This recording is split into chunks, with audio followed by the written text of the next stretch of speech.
coming to Upper Main Line Y to the picture. Yeah. Are you? Yeah, great. I'm playing this next weekend. I'm playing with Johan. Okay. Wow. Yeah, Johan and I are playing. We'll come see you at the lot. Good. Did you forget your bottle of water, Will?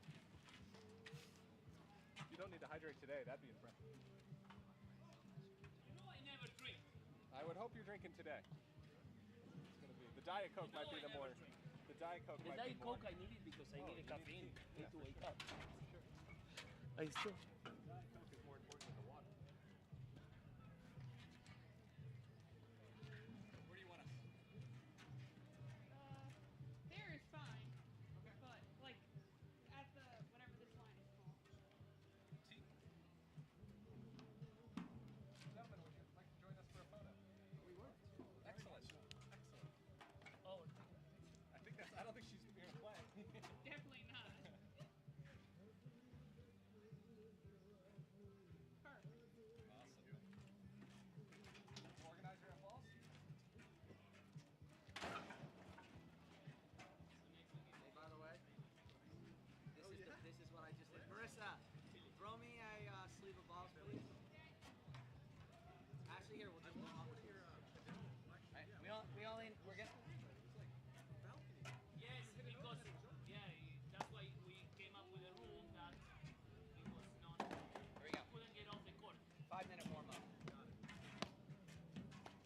I think you guys ended up winning though, based on what Yes, we won that one. 6-4 in the 6-2 in the third. Yeah, it looked like a good match. By the way, we are live.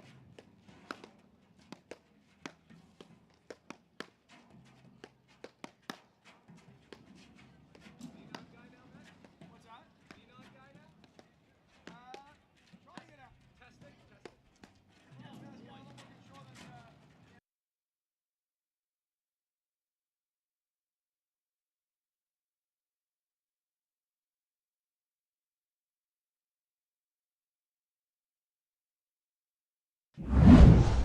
Hi, everybody. We are live here in Stoneharbor for the first pro flight of the 2022-2023 season. And it's a beautiful day out here. There's a little bit of cloud cover, probably around 80 degrees, and lots of people here watching the event. We're going to be talking about Drew Broderick and Max Lepavere. He's there playing Wannerei and Graham McNerney. So it's a funny story here. Juan just got off a plane this morning from Chicago at 2:15 a.m., caught 3.5 hours sleep, jumped in a car, and got here by 10 o'clock. And here he is smashing the ball around in warm-up. So we really want to thank Juan for doing a great job of coming out here and making it happen. We'd also like to thank some sponsors here. We had a lot of generous and really great sponsors here in Stoneharbor. One of them is Max Pizza, who is an icon at the shore. Everybody who talks about the best pizza at the shore, they all know that name, Max. They've been around since the 1950s. It's the same boardwalk recipe from then, and it's still the best pizza at the shore. We also have RJ Soanes Group, which is now part of Compass Real Estate, and they are here. They do a great job in real estate. They know the area inside and out. They've been doing this for quite some time now, and they were the actual ones who brought me to the shore when I was looking for my house. We also have the Matola Group, also part of Compass, so Compass is represented really well out here today. We really like that. I'm joined here by two of my fellow paddle players, Paul McCabe and Ed Murray. Say hi, guys. Hello, everyone. Hello. That's great. They're going to be my co-commentators here as these guys warm up. So this is kind of an important pre-season thing for everybody who's playing paddles, the pros, that is. This is kind of their chance to scrape off the rust from being off-season for a long time, and they really enjoy having the ability to kind of warm up here and get their paddle game ready after a long season of being off. Sorry.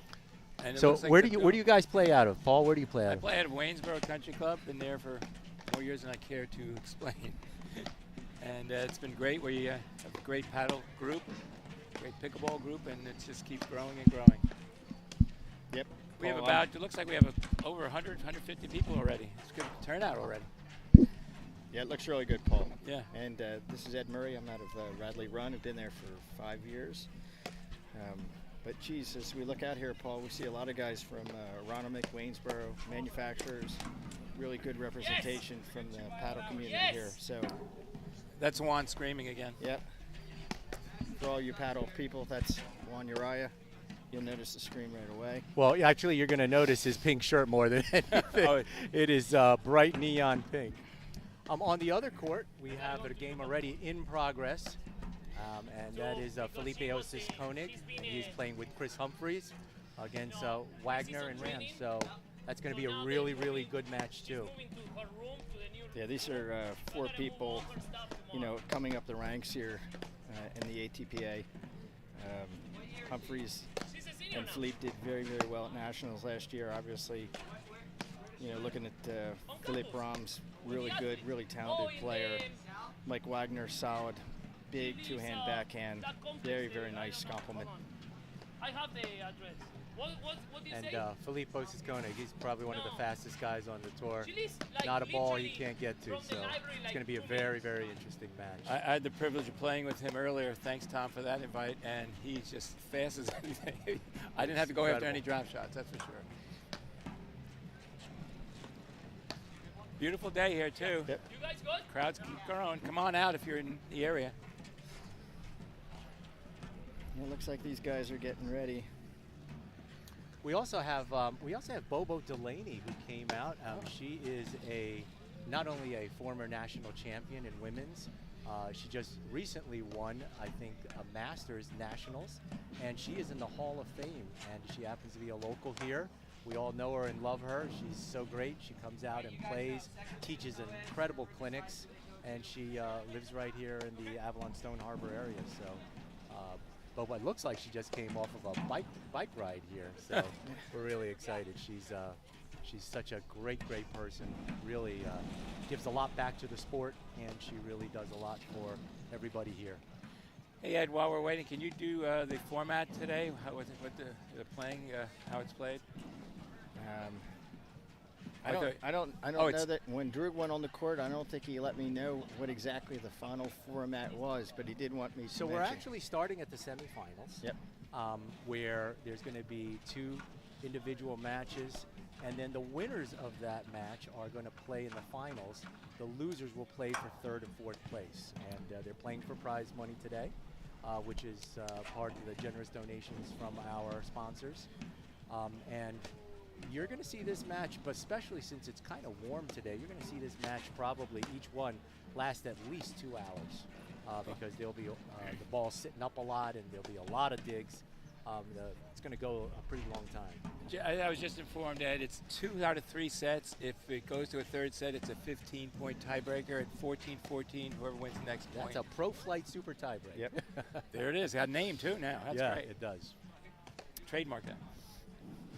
Drew wanted me to tell everyone this is the 2nd annual Stoneharbor Pro Flight Tournament. It is. It's getting bigger every year. It starts off the year, so it's a good way to start off the year. So if anyone is considering it as a destination, please come out. Stoneharbor's a beautiful town. Oh, the town's great. So many places to go. So I understand there might be a lot of new viewers on today's live stream, and for those of you who are tennis players, the game is actually played like a miniature tennis court, except it has these 4 cage walls around them, and you can play off the walls, but the rest of the game is just like tennis. So it adds a new dimension to the game, which kind of makes it very interesting. And you'll see these guys not only playing tennis-like points, but they'll also be playing it off the walls, and you'll see a tremendous amount of spin. So there's a lot of dimensions to this game that are kind of fun. And anybody who plays pickle or any racket sport, they really like this game because it combines a lot of the sports that they know already. All right, just before we get started here, I'll do a formal introduction to everyone. As TK pointed out, here in the pink is Juan Uriah out of Greenwich Country Club. He's playing with Graham McNerney In the muscle shirt. in the muscle shirt here. He's got the guns to show it, so we're proud of him for that. He's from Pittsburgh, Pennsylvania. What's that, guys? Works for Will we Ernst & see? Young. In the black hat is Drew Broderick, black pants. Obviously out of New Jersey, Kennebec. And he's playing with Max Leprévert Nice. out of Connecticut, Stanwich Country Club. So it looks like they're getting themselves all ready. Again, this is Drew Broderick, so we'll probably be here for 3.5 hours.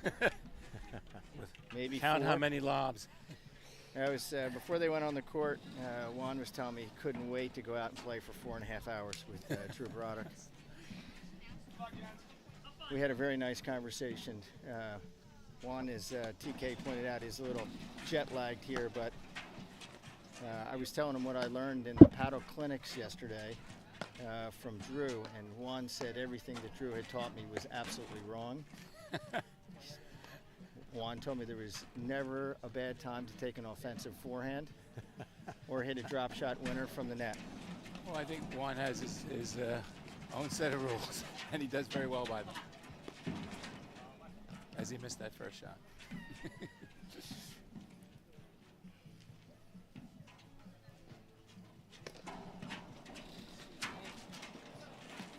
Oh, the cutter. Oh, there it goes.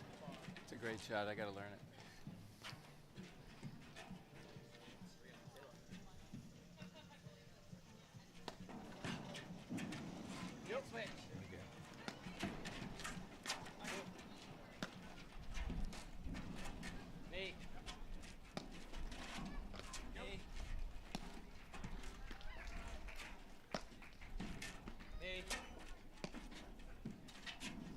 So I think in typical Drew fashion, Drew's going to play a very patient game.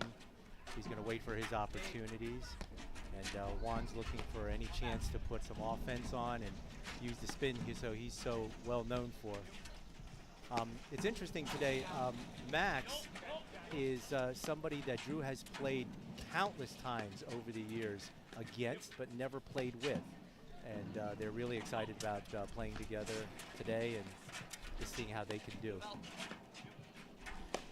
And for at probably any level, the interesting thing that you learn is the me-you thing at the net, so no one gets hit in the head, but it helps communicate all the time, coming up, coming back together, so that way you play as a team. It works very well.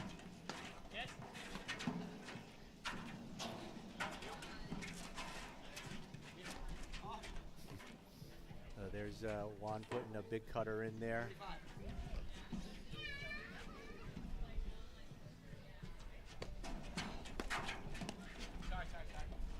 Great return. At the knees. Ankles, actually.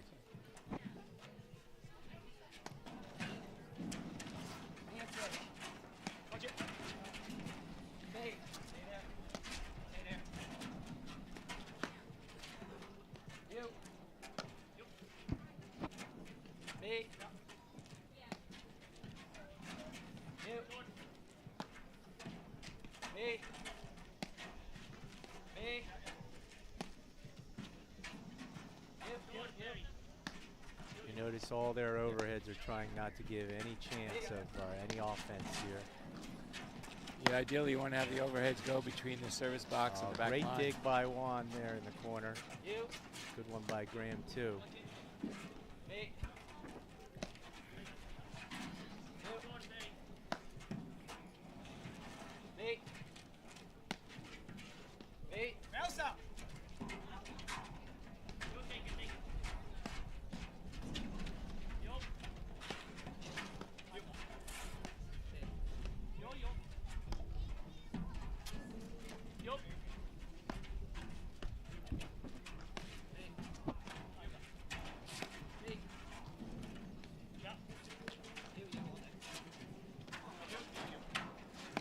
Short lob. Yep.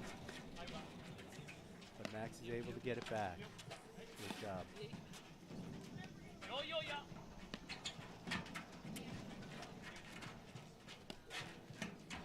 Great cutter great by cut. Juan. Goes short, and it winds back towards the net.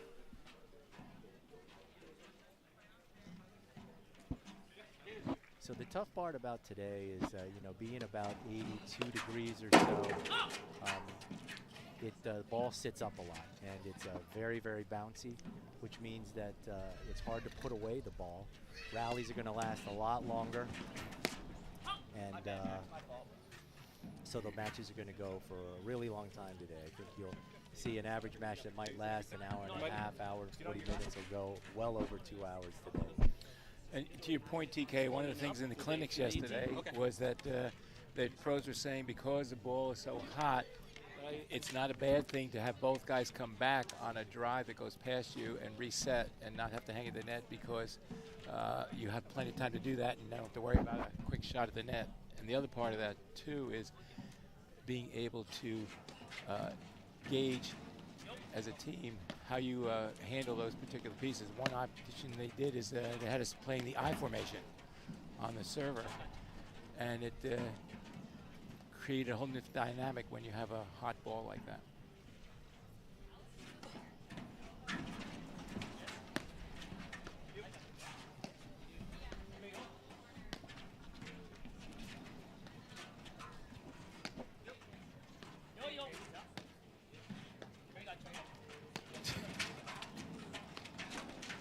That's my fault, Brent.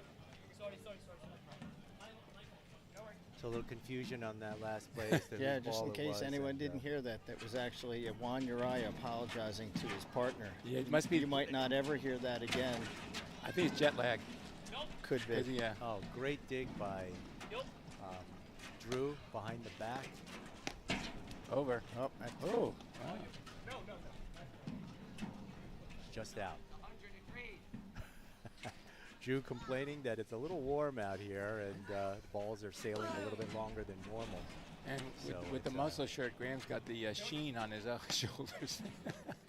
a couple uncharacteristic errors from Broderick. I'm thinking he's a little distracted by that muscle shirt. It might be, yeah. Oh, you guys. I think it's adjusting to the weather is what it is.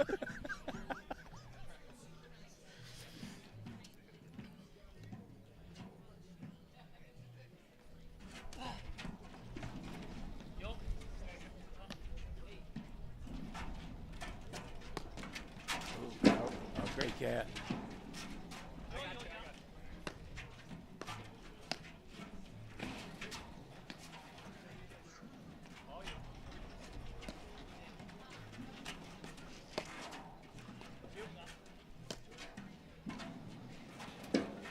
Too good. Nice shot by Juan.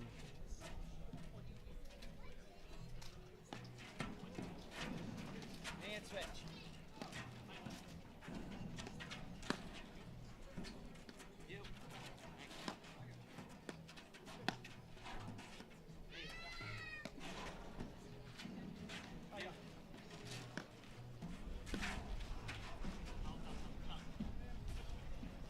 Just a little long. It's taking these guys a little time to adjust to the level of heat. It's usually not prevalent during the season, but got to really dial back a little bit, keep that ball in. And these courts, Tom, are amazing, and you did an amazing job with getting this thing done. But the sun is perfect for paddling down here because it's on the side, whereas every time we play at our club, there's always a bad sunspot for hours and hours. So it's well designed. If you've never played here, these courts are fairly new. They've only been here a year and a couple days as of today, and it's really nice. They're a block from the beach. If any of you haven't played here before, it's a fabulous shore town, and there's a lot of great shopping restaurants, and the beach is a block away, and there's always a nice little sea breeze coming across. Yeah.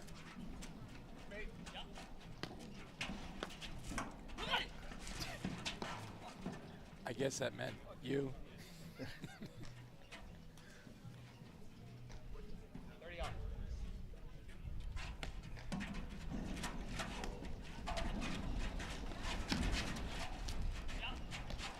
Max smartly staying back on that last ball. Saw Juan loading up for that. Had to dodge that with his head just then. But Drew's resetting the point.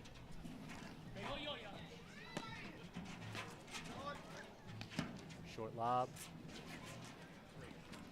Tough ball.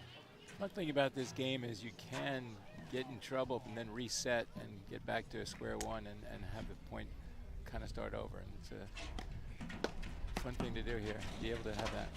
Oh, wow. Well, there was a mistake. That was a great That was a overhead big by mistake. Juan. Sat up a little too high and juicy on that side wire, and they were able to get the point. I don't think Drew meant to leave that sitting Oh, up I don't think so on either. Juan's forehand That's there the now. heat again, yeah. No, but it's playing kind of to chalk here, right? Graham is doing his patented waterfall. Juan's hitting cutters. Drew's resetting the point. Max is playing as solid as he always has. Good group. As I recall, there was a 2 or 3 year period there where Max played with Juan, so they know each other's game very well. Absolutely. They just change balls. Is that every 7th game? No. Well, when Juan plays, that ball gets torn up pretty quick.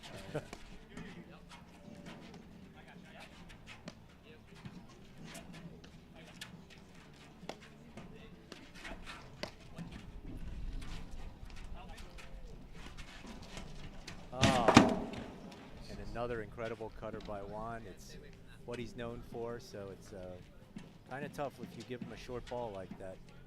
He's gonna punish you for it.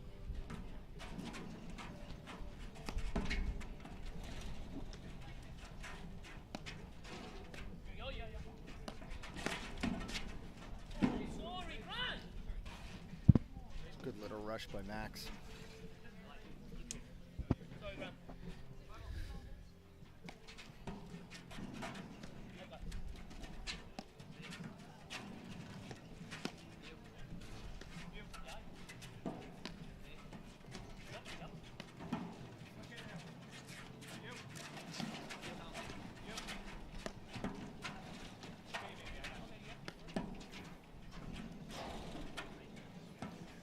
Love the way Juan does that soft push to the middle wire, middle panel for a low bounce when you're up tight to the net. Drew with that two-hander.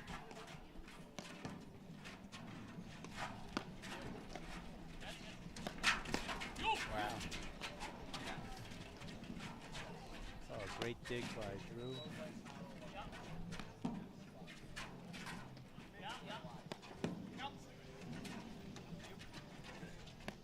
Like that soft down the middle. Great shot to have.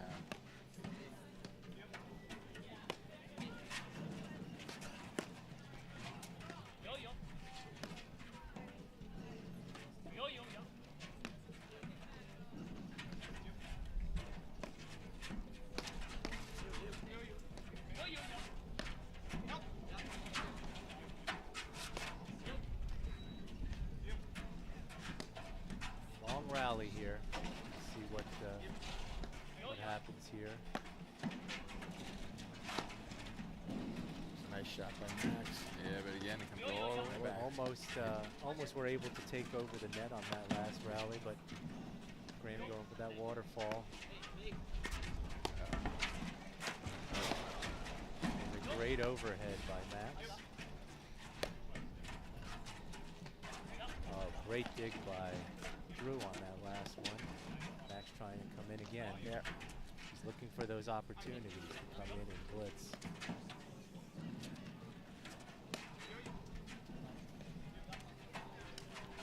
And Juan misses this cutter. Yeah, I think Max has decided he's not waiting for that waterfall. He's going to see if he can short hop it.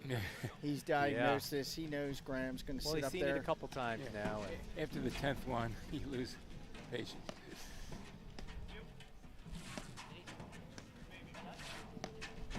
Speaking of patience, when you watch these guys and the points take forever, look how much lobbing takes place in these points. I know me, for example, is very impatient, but they'll lob 50 times. And then you wait for that good shot, the better percentage shot.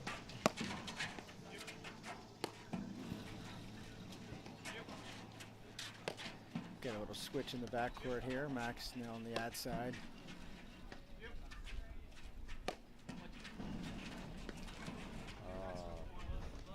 backhand off the side screen. Unfortunately, it was just clipped the top of the net.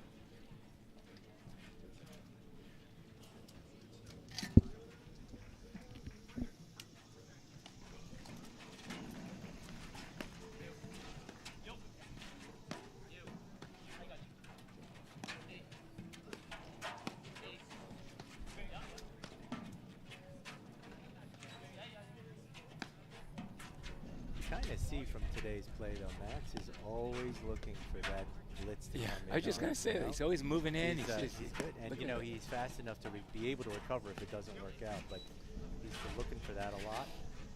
Rarely do you see him standing still been for a- more than 3 or 4 seconds. A couple times it's been a great payoff.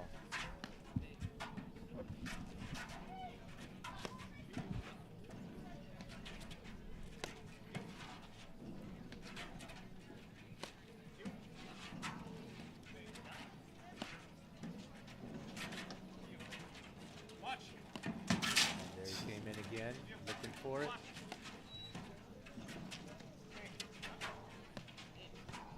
And even if he doesn't get the play, it makes them think twice on the other side about that weapon that guy's going to creep in every now and then. You got to be aware of it. That's the shot, though. That's a shot. Just wide. Love 4. What do you say, love 4's score? Love 4.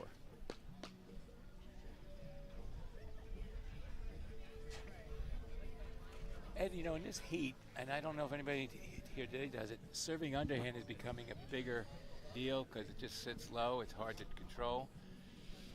It's just another weapon people are starting to take last couple of years, yeah? Yeah, a number of guys who are playing on the other court have the underhand serve. Just seems to stay down, especially in the heat. Stay down a little bit lower. These guys like the ball up. I think you see the ball as hot as it is, the ball sitting up. That's exactly where these guys want to hit it. You're watching them attack from high balls off the serve. Yep. Paddle season, it's going to be much colder. The ball's going to sit down much further. Had you tried the underhand, Ed? Couple times, have not mastered it yet. I tried it. I'm getting close, but I'm not so sure. I still like the overhand serve. I've got a good underhand serve when it's 40 love. I can always break out a 40 love underhand serve to the ad side. Yeah. Pretty good with that when I'm up 3 points. I think I do the same thing with my drive. After 2 lobs, I'm driving. I've played with you, Paul. You do have an excellent forehand 40-0. Better Rip percentage forehand. work.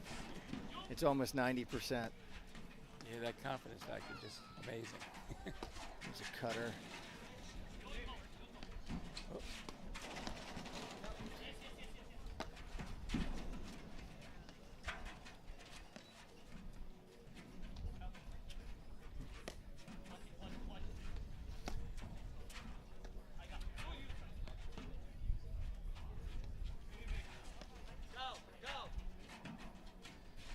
Graham with a high cutter there. It didn't work out exactly well. We've seen that a couple times. We saw him pull that out in Cleveland last year. Can't remember. Paul, do you remember where Juan and Graham played together last year? It's not their normal partnership. No, but and I know they played one of the tournaments together. I can't recall which one. Maybe someone will fill us in exactly what that was last year.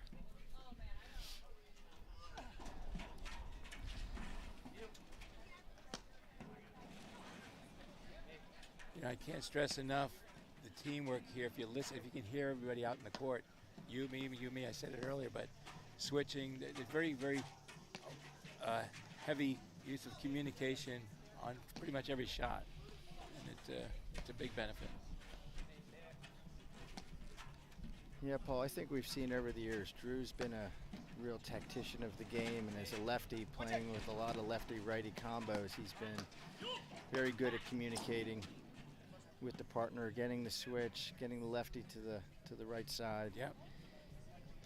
Even though he plays out of the ad side as a lefty. Yeah, that's it. Both hands on the outside, which is interesting. Did you ever go to one of his camps, Ed? Paul was at his camp yesterday. It was very Oh, interesting. I'm talking about like Telluride or. Have not been to Telluride yet. I was talking to Max maybe about getting up to Max's camp, but I'm not sure I can make it all the way up to Nantucket. It's a tough drive. It's a tough drive for me, and I think 15 grand for the weekend rental on a house might be a little bit steep for a paddle, but for your a paddle game, camp. your game will be so much better. If Max was going to teach me how to speak French and play paddle, I might think about it. Oh wow. Max Lee Prevera out of Nice, France, by way of Florida, now in Connecticut. It's the Curtis route. Toweling off because it is hot. Juan is a South American, doesn't seem phased by the heat whatsoever. This is He's a got cold front. Doesn't have his pink shoes on, but he's got the pink shirt on. He looks very good. Maybe he lost him at the airport when he came in. Could have been.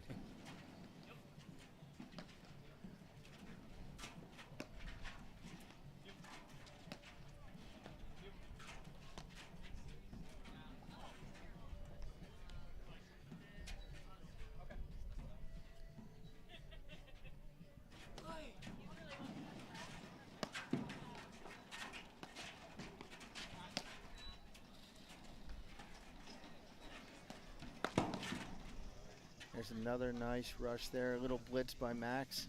He's forcing the action. He's not going to let Graham set up for his patented waterfalls here. He's going to force it. There again, it's a little hot here. Ball's just staying up on these gentlemen.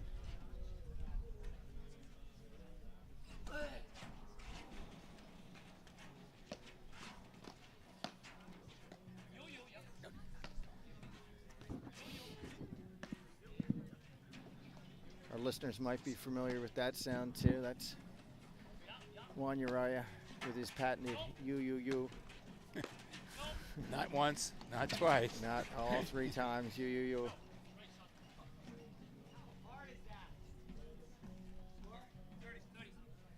30 all here. I'm trying to see if we can get a score on the other court just for the listeners.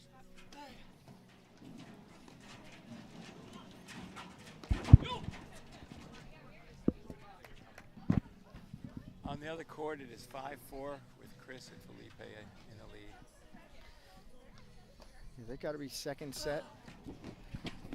Not really sure about that. Looking at that match over there, it's getting upwards towards mid 80s here. I got to question Mike Wagner wearing that black shirt. I don't think you'd catch me playing paddle in a black shirt. I do it on the days I want to lose a quick 3 pounds. I'm just thinking. The other court also over there is Philip Roms. He's got his patented hoodie on. Always playing with the hoodie, always pulling the hoodie up on the neck. Again, long sleeve with a hoodie, 90 some odd degrees. And Mark's serving underhand. Or Mike. Yeah, Mike's got the underhand serve. It's got a little hop to it. It's a very nice underhand serve.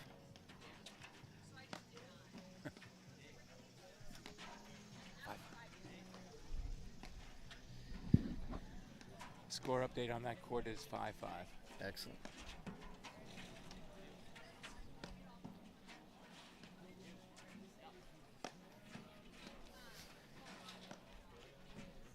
Looks like we got a little switch here. Looks like Max is taking a majority of the overheads here.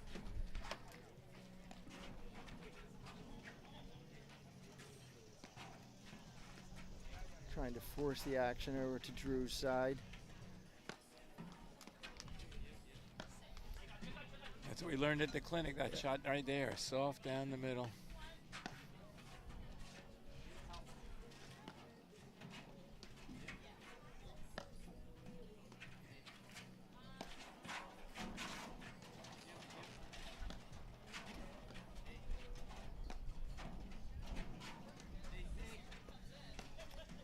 See, if you notice, you can't really drive that accurately or with enough.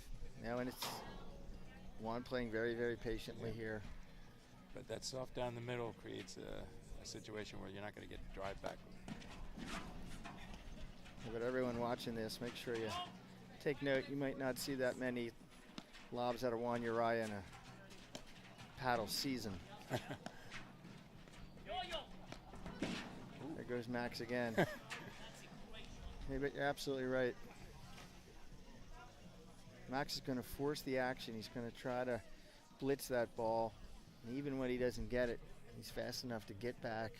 That time he did not, but just seeing him out of the corner of your eye while you're trying to focus on the ball, it's distracting enough to make a difference. it's just not going to. He's not going to let Graham dictate that to him if he can't. Great lob there.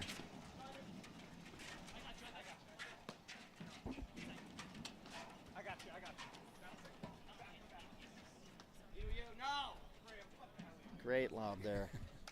Lee Prevere with a very, very nice lob out of that corner.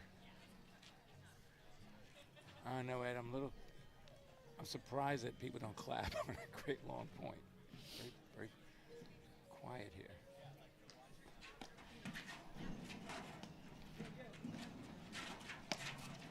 Maybe they're being respectful.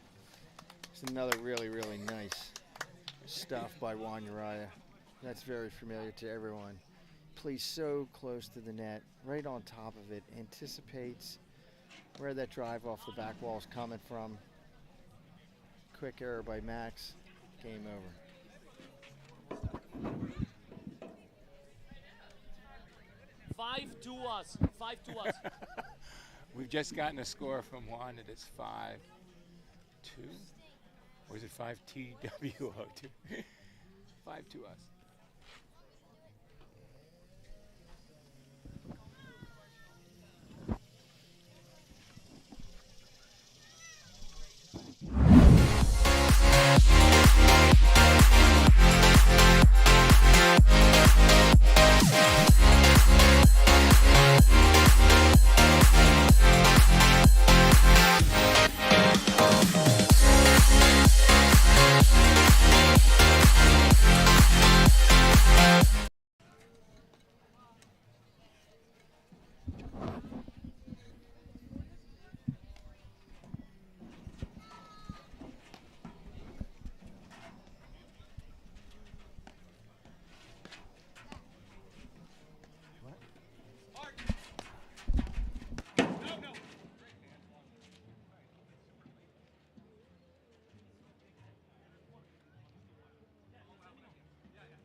That was a great play there.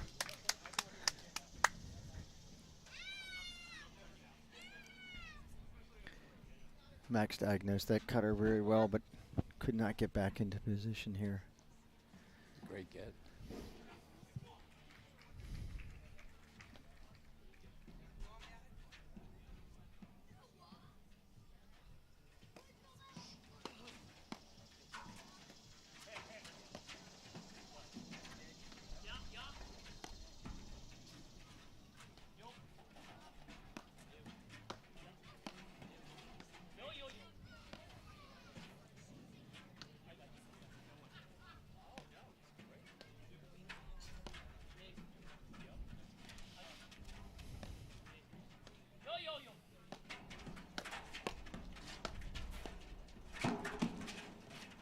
That's great hands by Juan. Max again forcing the action, coming in. Juan Uriah just showing his great hands.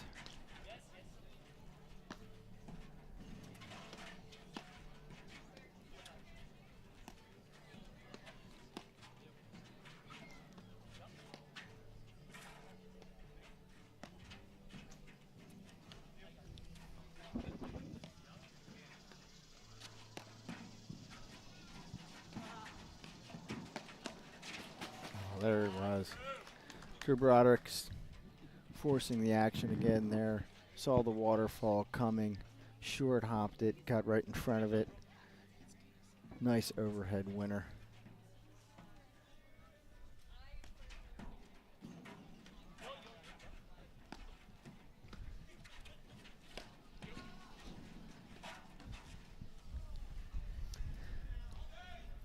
Welcome back, TK. Thank you. Thank you. Hey, do we know what the score is here? It was 5-2 over right side Juan and Graham.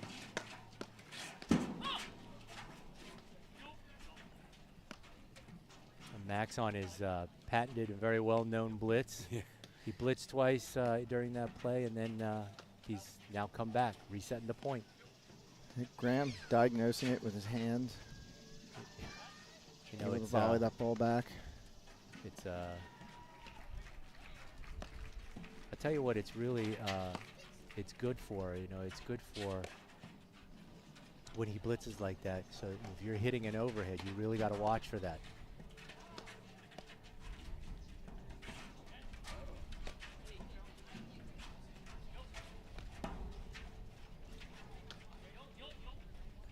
Such a cat and mouse game, really. Yep.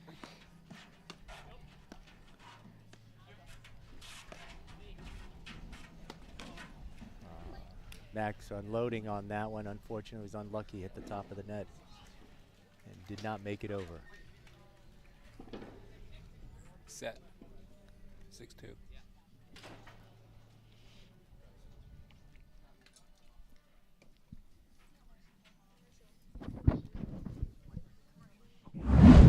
Success takes hard work. Making success a legacy takes discipline. PPAC Private. Your legacy, our discipline.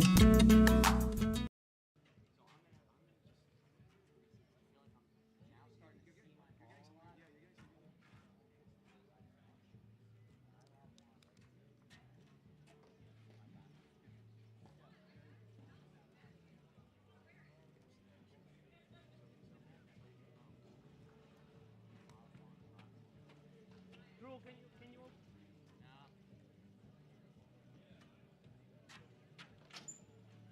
Oh, thank you. Good set, guys.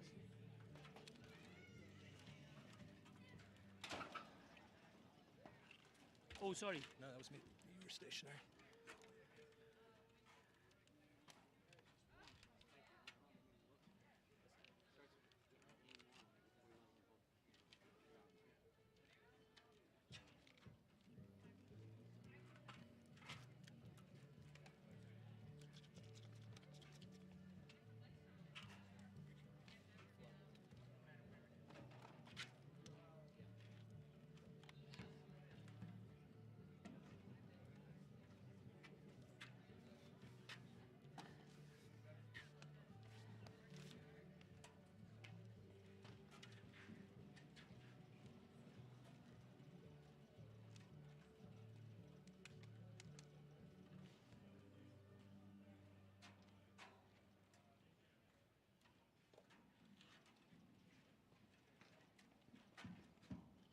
Oh, you got the new one?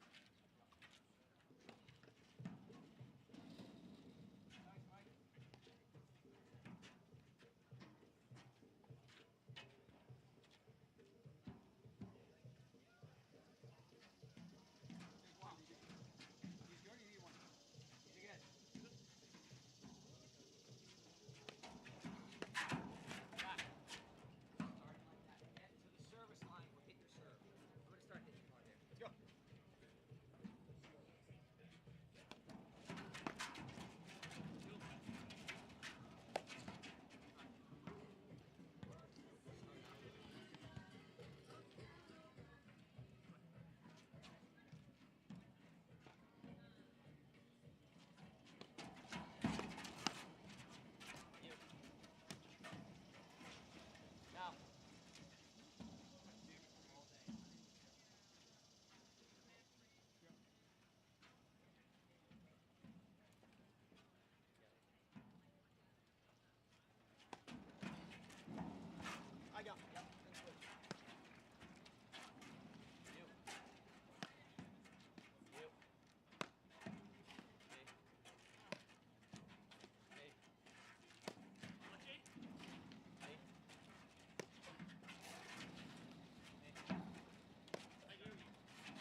Jim.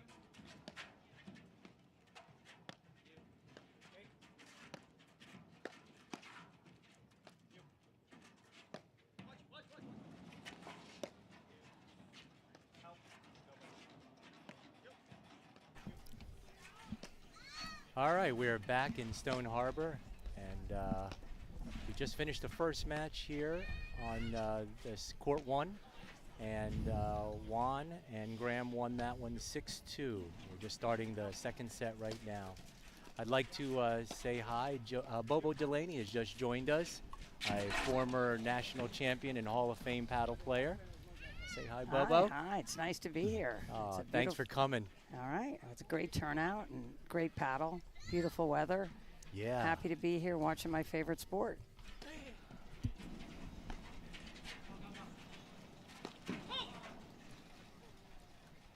So what is it, about 80 degrees today? A little toasty. Yeah, Everybody's sweating, working hard. And these guys are just hoping the cloud covers them for just a little while so they get break from the high heat. We were talking before about when it's this hot, ball sits up a lot and the points just last so much longer. Yeah, it's very bouncy. And the screens are a major factor, and people let the ball go through a lot to play it off the back. And a lot of spin, lots of spins here. So Bobo, you know these players. Juan and Graham just won 6-2. What do you think Max and Drew need to do to kind of turn the tide and get back in this? I got to watch a little longer, but I think you know, it's always about less unforced errors and weathering the storm of the roller coaster. The people who have the rhythm, if they're playing well together, Juan and Graham, then they have to weather that storm and get their mojo together. You know, like there was a fault, so you just got to keep the unforced errors to a minimum. And do you think they're going to try to pick on one player a little bit more than the other, or keep it away from Juan's big spins, or do you think? Yeah, I think that's probably what we're going to see. They seem to be working Graham right now in the corner. Yep. But yes, I think you definitely want to avoid the big spins and people's strengths.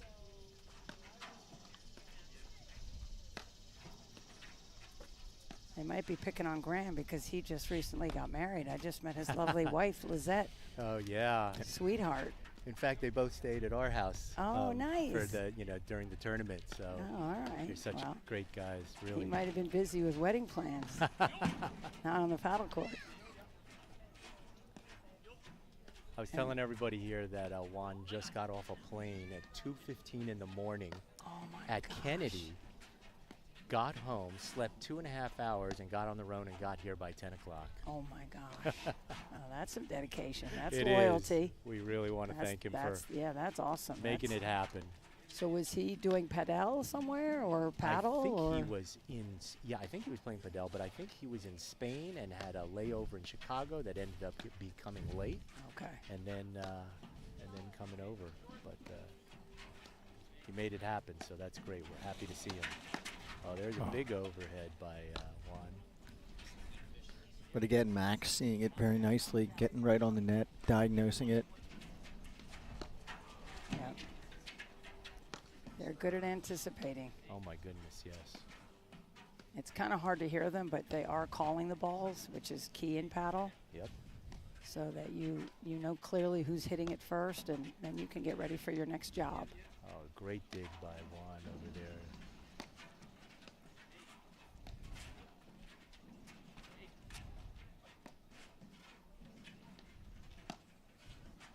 A lot of people ask me when they're playing that aren't high-level players about how to read the corner. You know, like how do you know which way to go to commit to a backside or a side back? And these guys make it look easy, but whenever it's close, you always want to commit to a backside and go downtown, ride the rail, because you can find your way out. Right. And Graham's been doing that nicely often here. And then your partner shadows you to cover the nick. Nice little little cutter cutter by Max. Wow. Juan was there, but couldn't get it over the net. Yeah, those cutters, you have to run through them because they're Yeah. bouncing away from you and you can't wait for it. It's hot out there. They got the Yeah, towels out, yeah. wiping off their handles Yeah, and their like foreheads. like you said, Juan's running on thin sleep. Tico, you know, it also strikes me when I watch these guys, and it's something that as amateurs we're always taught. You watch these guys, they're always prepared early. Oh, yeah. You watch the racket go up, especially you watch Drew. That racket's up, he sees the overhead, and he's prepared. And when he's prepared and that racket's back, he can hit a cutter, he can punch it out to the left side, he can do whatever he wants once the racket's up and he's all prepared. And these guys are so good. There was a nick shot there, Yeah. and Juan unfortunately was Juan, caught a little Juan was looking unprepared. for sleep there. He's got to be ready. But you made a good point about being having your paddles ready in this sport. Even just having it up in the net, at the net, in that relaxed position with your other hand holding it. So a lot of people have their paddle down by their knees when they're waiting for a Yeah. volley. Like you can't do that. You have to have that paddle up and your hips down.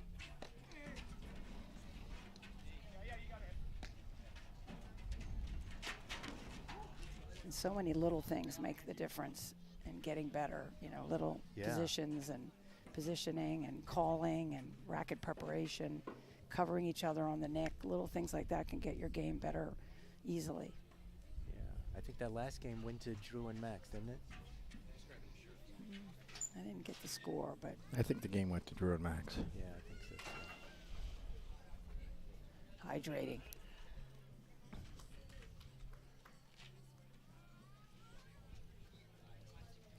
Juan looks like he could use a little sleep, doesn't he? Yeah, he does. He might need a little snack to give him some energy, a little caffeine.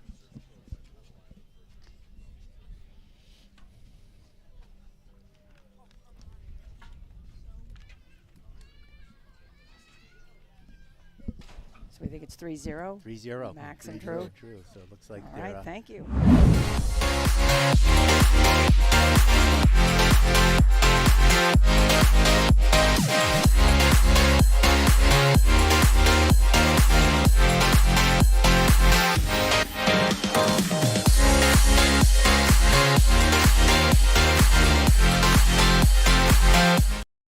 Have to step in and take more balls or become the overhead man, you know, who takes more of the overheads on the one side. Yeah. You know, dominate the middle a little bit. You know, whatever you need to do to get your team back. So it looks like another ball change here. Is this the low bounce ball, do you know? No, this is a regular ball. Okay.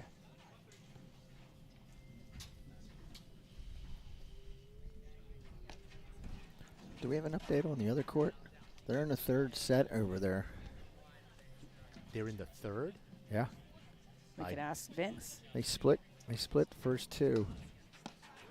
Wagner and Rams came back, won the second set. It was a tight first one. Oh, that was good spin. Yeah, it was. Wow. That's why you never want to give Juan that short No. ball.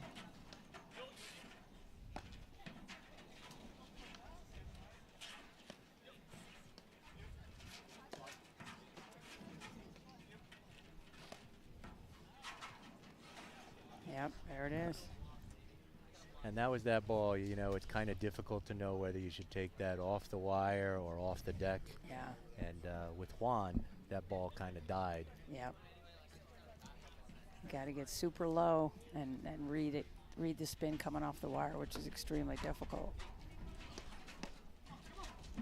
Ooh. Oh, tough ball. Yeah. Juan was kind of That's waiting his for favorite that. shot, though, that backhand. So Yeah, he loves that.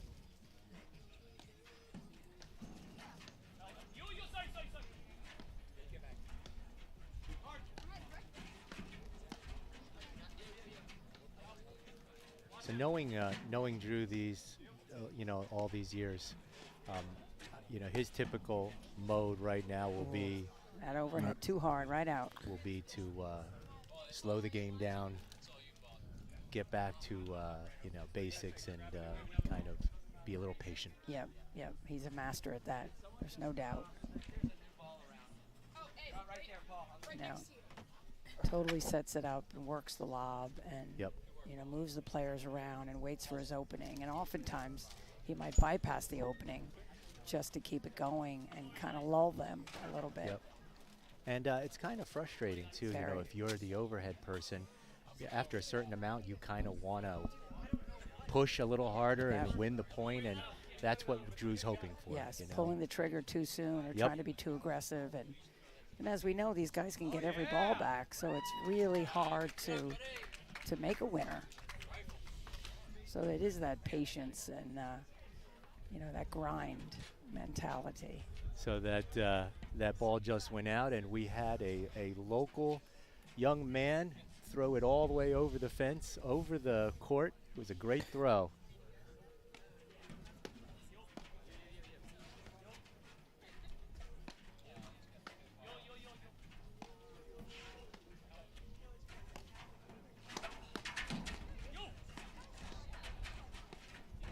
I like that idea of Max looking to blitz a little bit off He of loves Drew's to backhand. do that. Yeah, he's You looking know, it's for that warm all the today, time. so it's a little harder, but every once in a while, a surprise attack off of Drew's backhand Yep.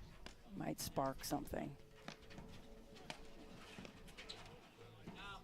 The other thing that's important, I think, is, you know, the score, you know, what you're doing at a certain score. You know, if you're up, you know, you can take some more risks in certain situations and be more controlled and safe on other points. And I think people lose that at paddle. They just play the ball and they're not thinking about the score. Yep.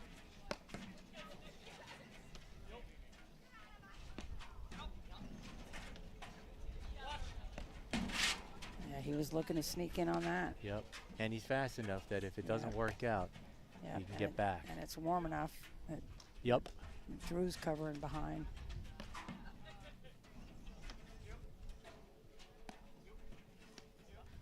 And Graham loves that waterfall shot. He Yes, uses that a lot. He's got that height too. He does. Yeah, TK, it's an interesting pairing when you look at Juan. Oh, great dig by Drew. Oh, yeah.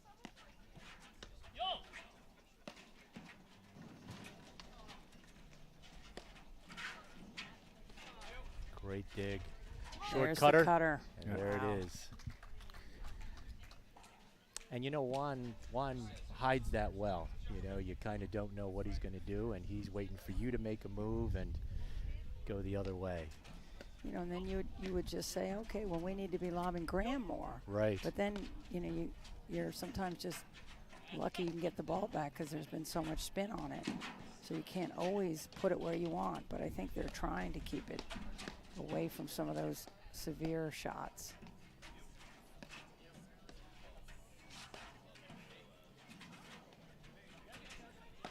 Great lob, nice and deep. And now they're Oh, going there to we take the go. net over. That's great. Top spin roller, but Juan gets it over. Ooh.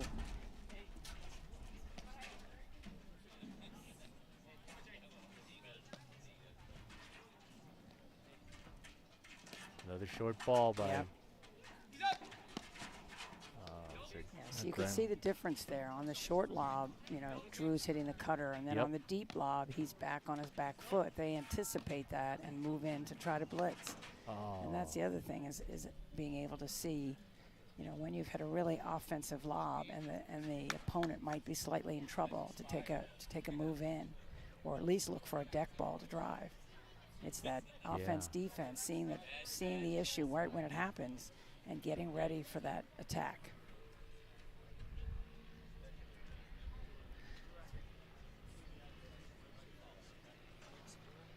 I'd like to take a moment here to thank our sponsors, our great sponsors. Max Pizza is here not only as a sponsor, but they brought a lot of pizzas down here for everybody. In fact, I'm looking right now. It looks like there's about 12 pies here that they brought out, and that's really great. They are one of the best pizzas at the shore. If anybody comes to the shore, they know Max Pizza. And we have Good almost hustle. a great dig. That was a great shot. RJ Sones with Compass Real Estate is out here too. They have a tent, and they have kindly brought all kinds of cookies and cinnamon rolls for everybody to enjoy. So please stop by their booth if you're out and about. And There's nothing like the Shore cinnamon rolls. oh yeah, they're good.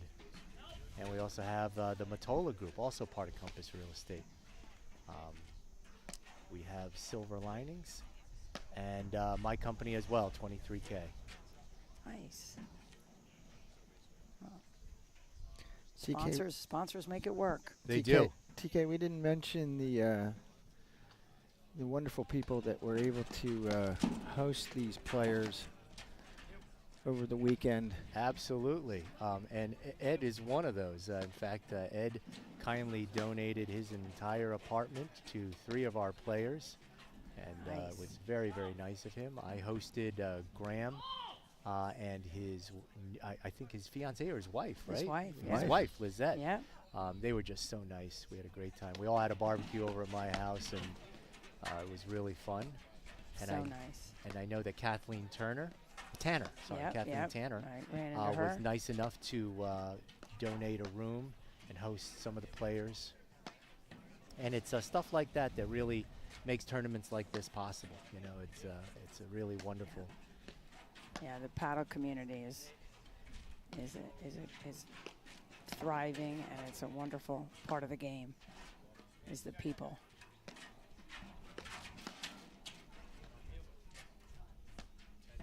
Yeah, TK, I couldn't have been more happy to do it. You know, just listen to these guys and talk about their experiences as they, learn the game, how they're, you see them play against each other, but they're friends. They're great competitors. Yeah. Really nice athletes, wonderful people off the court. You know, what's really interesting is also that you have a lot of the players who are pros at country clubs, and then others have full-time jobs and do this on the side, and they all come together. It's really nice to see, and they're all such nice people, really, really genuinely nice. Yeah. I think Max and Drew just got that game. That's nice. So that's got to be, what, 4-1 or something? I think so. Yeah, they're changing. I think it's 4-1 on the change. Yeah, I think it might be 4-1 Max and Drew now in this set. So whatever Max and Drew talked about during the break in between sets is obviously paying off. Well, I think it was Drew that paid off the airline to make sure that Juan's plane got in late. He might have been responsible for creating a bit of traffic too. Took him a couple extra hours to drive down here. Yeah, you're probably right about that, right? Well, that's why they're hoping for 3 sets. They'll keep them tired. And there is some cloud cover here, so it's a little relief from the direct sun. TK, I'm also noticing that Juan's going strictly with the overhand serve.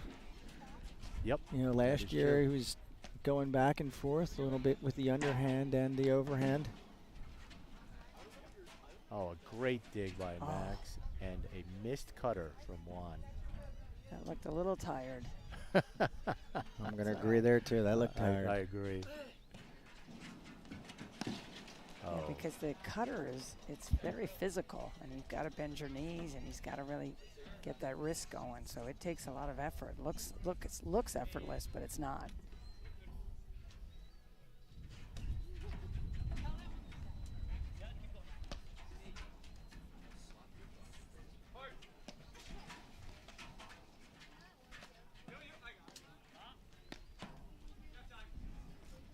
Oh, great dig by Drew.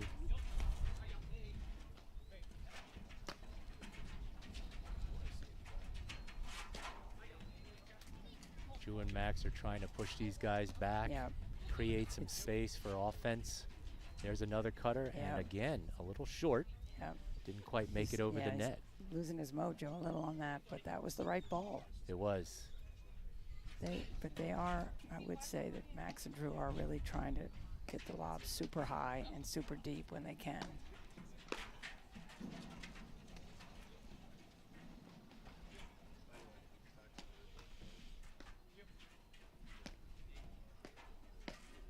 And that cutter comes as a result of a short lob. So in a short ball, that's why you don't want to give Juan that short ball. No. He's too many options for him to do things with it. That was a great help by Drew coming over. Now they got the switch on. Nick Winner.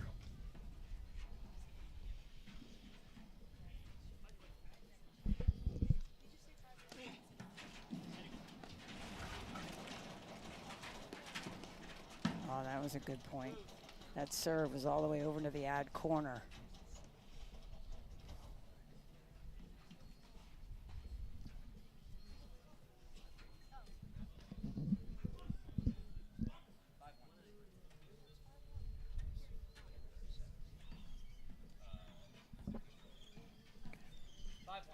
It's 5-1. So Drew and Max are looking to take this set if they can. And Max is serving.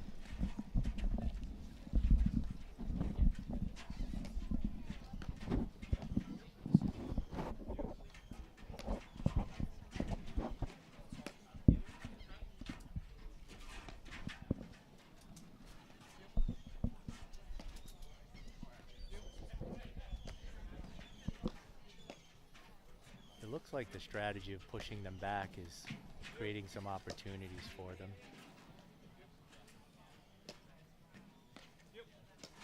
There Another it is. cutter. What a shot. Drop the mic. The cutter was so good it actually came back over. Yeah. Did it come back on the other side or It did it hit the didn't. net? It hit the top of the Yeah, net. it's almost impossible to get.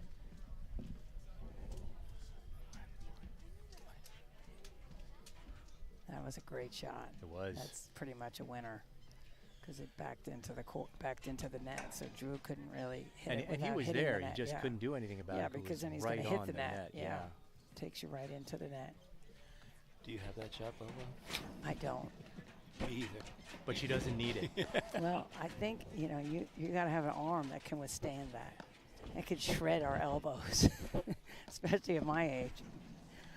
I think I've got you by a couple of years. And that ball was out. So it looks like We're looking tight. a little bit of breaking down here, but If you look at the paddles today, I know everyone knows this, but the grit on them is like, it's thick and sharp, and it bites that ball. Plus the holes, and then you have the talent. edges. Yeah, and then you have the talent holding this type of talent holding these paddles. It's amazing what they can do with that spin. You go back 20 years maybe. TK knows this guy, Ed Gieske at our club. This is when the paddles were, there's no grit. He got square sandpaper, like 80 grit, glued it to the paddle. Well, it's funny you say that because when my mom played, there was the Marcraft paddles, and they were I remember brown Marcraft. wood, and they would take the knife and crisscross to get the grit? To Yeah, get yeah. the Had grit. that metal edge around Yes, it, they had didn't the it? metal I edge, and remember they used to those. crack their heads open all the time with that metal edge because they Nice. would follow through on the overheads. But they would use a knife and a fork and cross them all across those holes on those Marcraft paddles. Is that before So regulations you came know. into play? And the balls were a lot heavier then too, a lot heavier. In the summer, when we started playing in the summer years and years ago, we would put the balls in the freezer the night before, and you bring them out, and the ice packs that would last for about a set, one game. Yeah. I mean, the ball, and then just kept taking them, and it worked. It kept dead. That's what we need to do with these balls, these Oh, yeah. bouncy balls. Put them in the freezer for a Yeah, little there bit. you go. I have a patent on that. Anybody listening? I thought you said you were putting them in the freezer so that when they come out for the opponent and they try to serve, it doesn't bounce and they fall. I like that idea better. Did they split? I guess they did. I was right? talking to Graham last night about, he said that he was with a paddle manufacturer, and there was no grit on the paddle at all, Wow. and just holes. And the paddle producer, the manufacturer, said, I bet you can't make the ball spin without grit.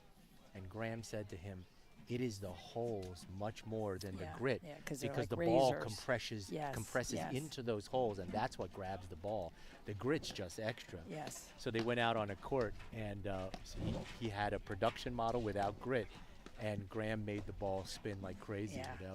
Well, that's So it's super not the sharp, grit, super yeah. sharp holes. You don't want to I'm cut your going home hand. right now, making the holes bigger, because I'm sure that's the answer. Well, certainly sharp. Yeah. I guess they didn't split. I guess it's.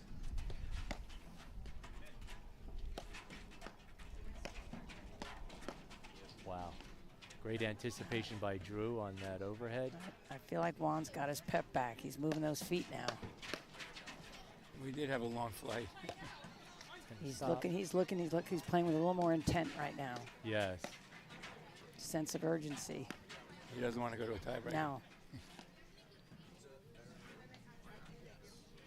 It's a battle on the other court as well.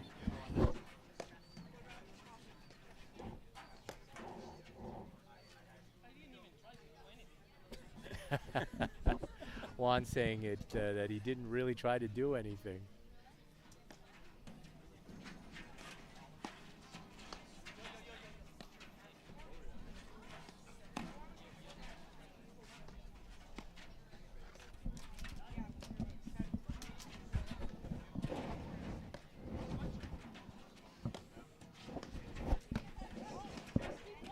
Oh, just missed.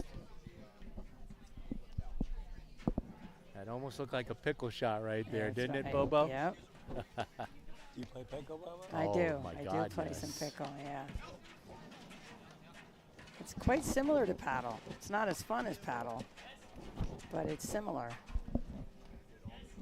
I think it was invented for old people to remember, keep score, so they get more cognizant. Exactly. It's definitely the most hardest part is keeping score and where you're supposed to stand. 0, something, whatever. Yeah, it's mind-boggling.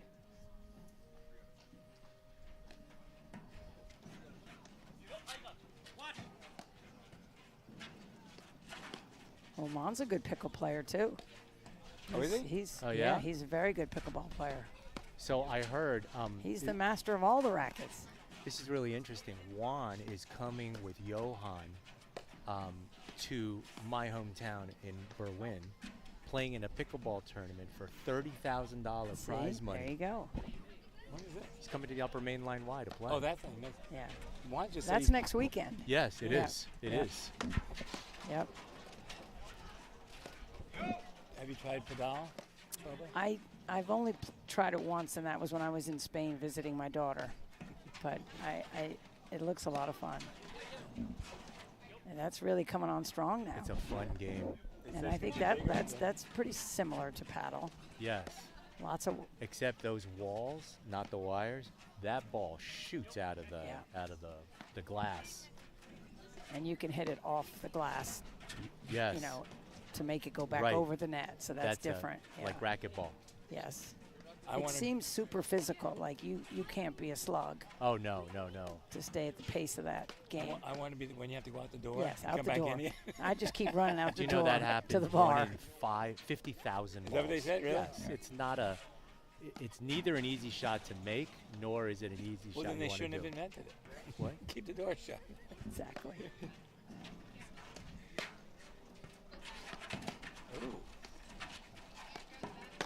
Oh, what a great overhead. Oh. Has incredible anticipation by Mac. And Max, and they were able to get that back over the net, and Max was ready to make a drop shot. Yep, he did. He had himself set up. He did. That's the worst, when you set it all up and you miss the one you're waiting for. You just described my game.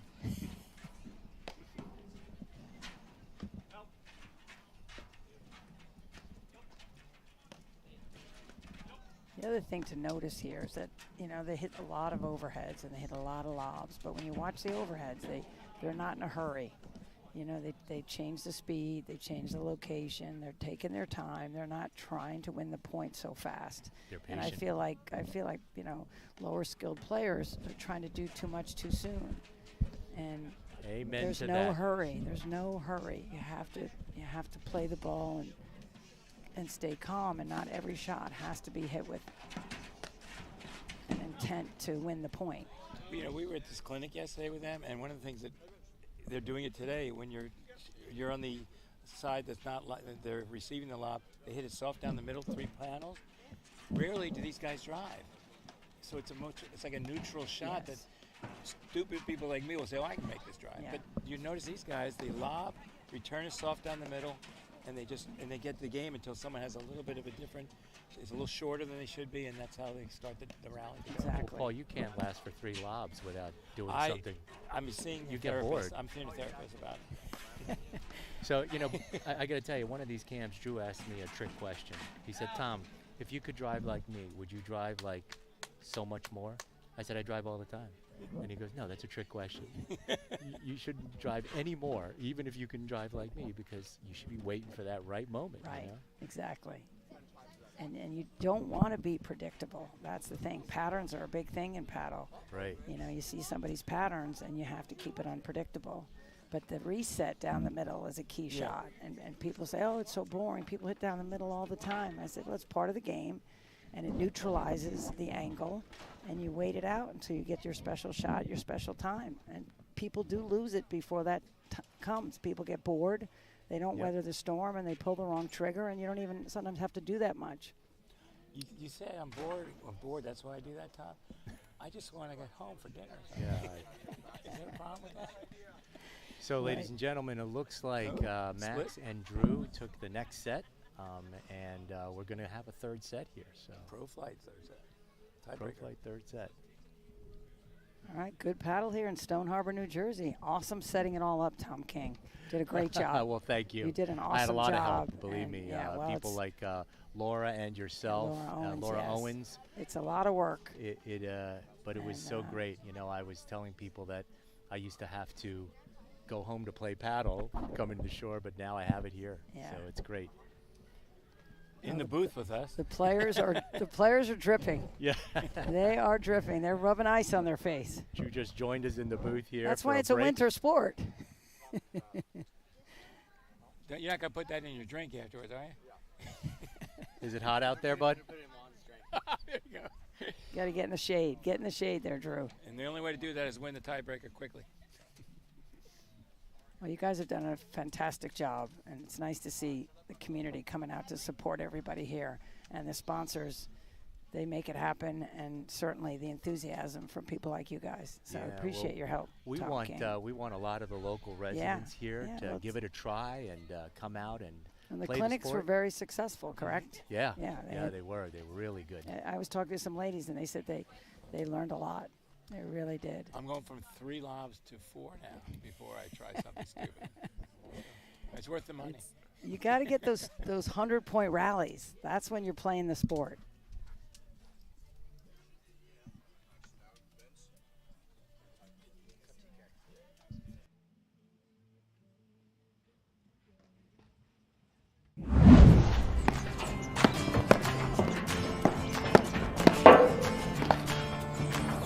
Great job. Hey, good stuff to you. Patty, good job. Yeah, a lot of fun.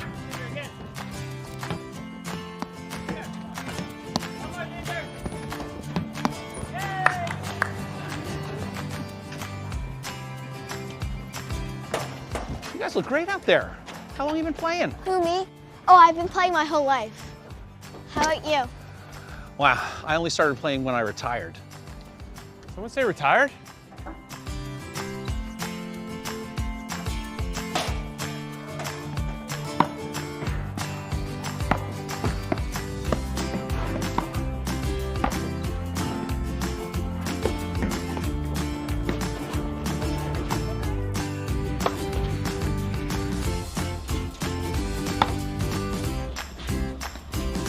Looking good out there, Eli.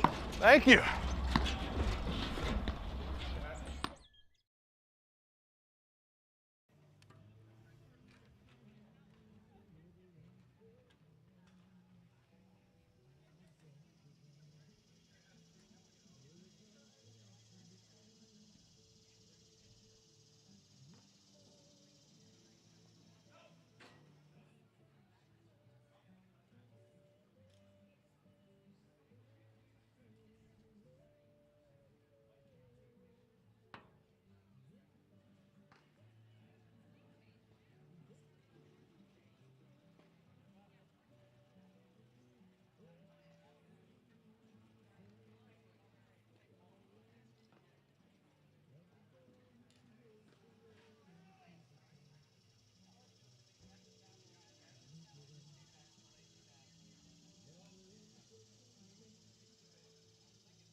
use a new ball, or that ball's all right? Anybody have it? Oh, this ball's here. One of these was a wobbly. One of them's the wobbly. Maybe two.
Okay, we are back, and we are in an exciting third set tiebreaker.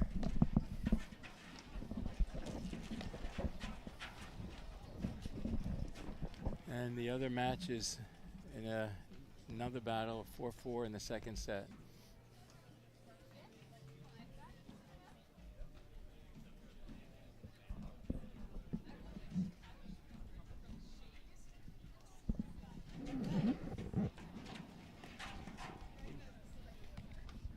Again, this is a 15-point tiebreaker. If it goes to 14 all, there's a 1-point break for the win.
Paul, it looks to me that Max has kind of changed their strategy here a little bit.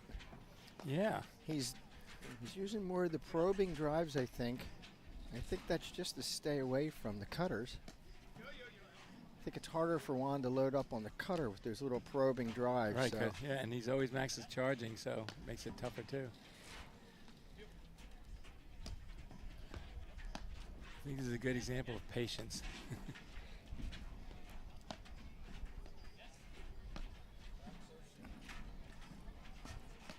It looks like Max is just trying to get him off the net a little bit.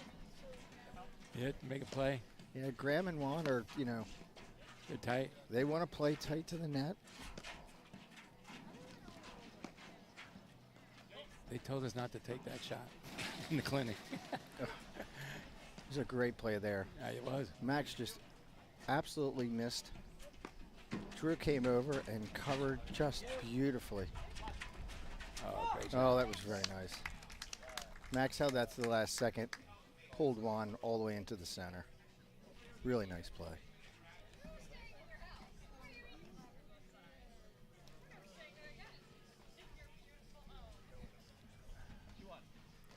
Okay, it's 2 serving, 1.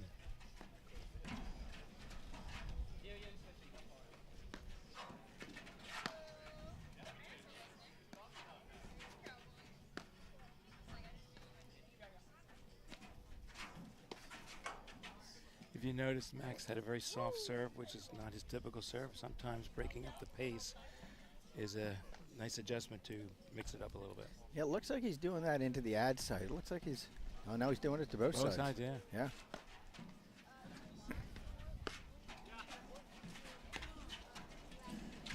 There's another good example of when it hits hard like that, just let it go. In this weather, you're going to have an easy shot coming back.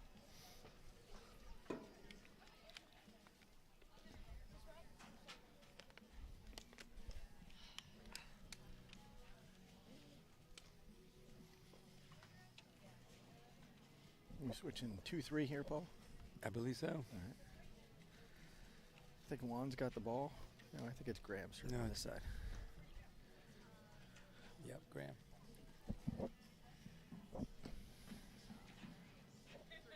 I would be dying to race like Max with all those this shirt's on long sleeve.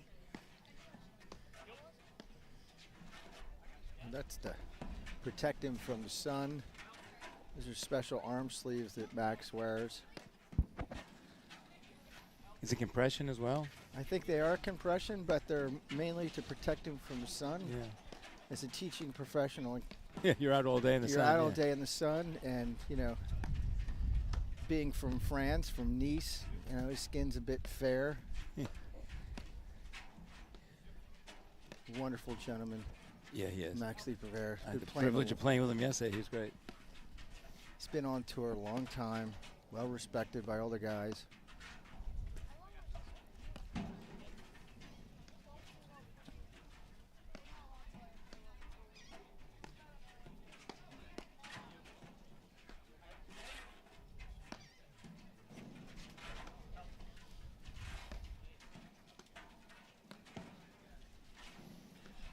Graham loves that waterfall, doesn't he? He does. He does, and Max isn't participating a lot. He keeps he keeps blitzing and trying to force Graham out of that. He doesn't want Graham to dictate that. That's out. It is 2-5.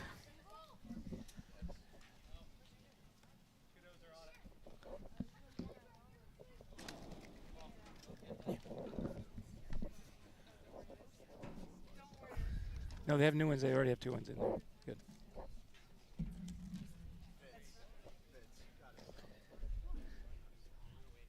Okay. Stop.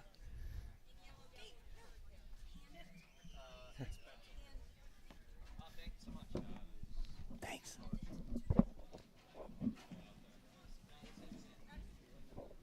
Is this it?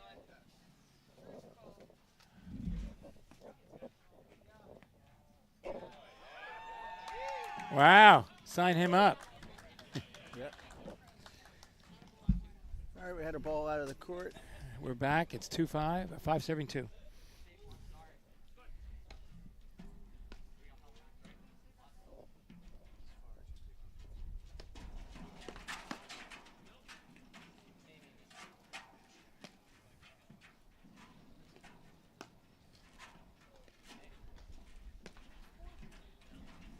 There's another one, Paul. You notice Juan's going up and down. It's a little probing drive and puts one up in the air, just trying to vary the pace, vary the speed. And then drive, yeah. Right. He's so quick with his hands.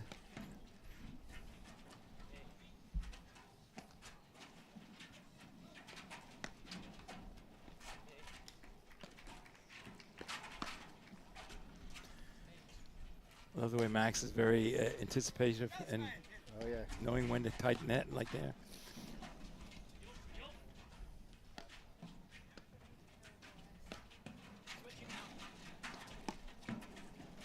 See that cover? Wow.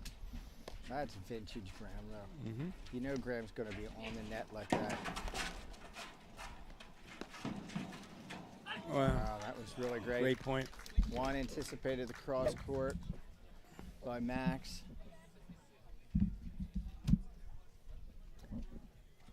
That's a winner where I play Friday night.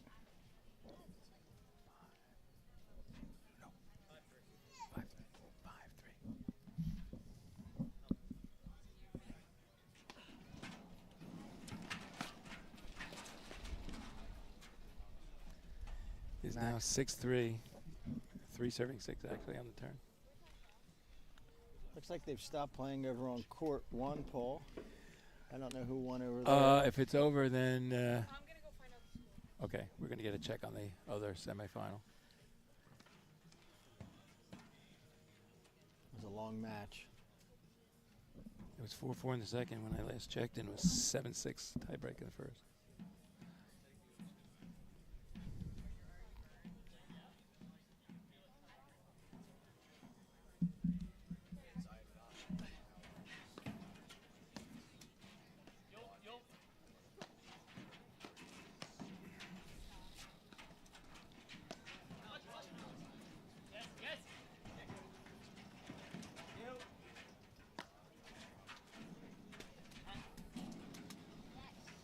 One hitting it a little long. Again, it's hot.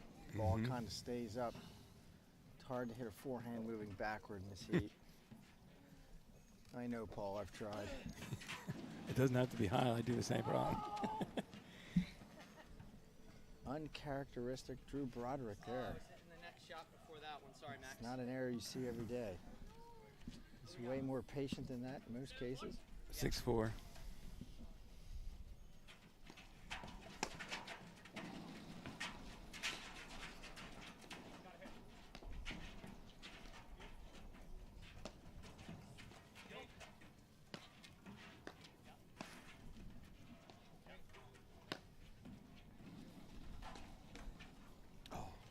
Just off the top of the tape. Paul, I'm impressed by the way that we're seeing Max and Drew play here. Graham and Juan have played several times together and played tournaments last year together. But I don't think there was a case that I can remember where Drew and Max had played together. So the other court, Felipe and his two partner won 7-6, 6-4.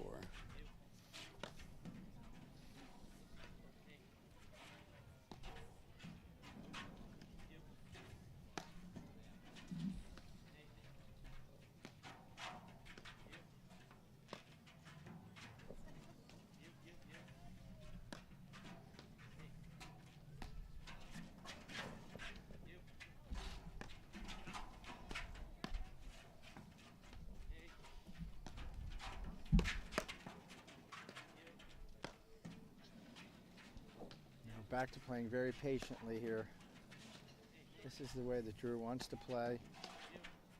Extend the point. Yeah. Good lob there. Is it 7-6? I think 7-6. Tightening up.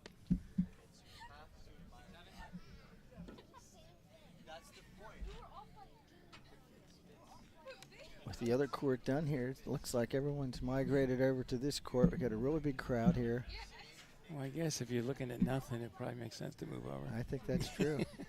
Unless you and I were on the court. I took TK's advice. I went back and I tried the pizza from Max Pizza. Oh, how was it? Is it world renowned? It is world renowned.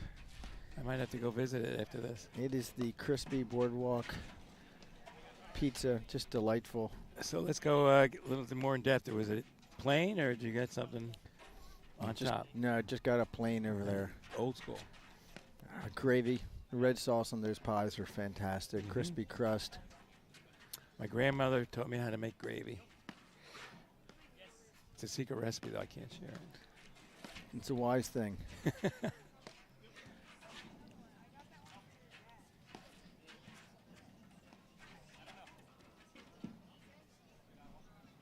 Drew hit one just wide here. Playing a little cat and mouse with Juan. It's 7-all.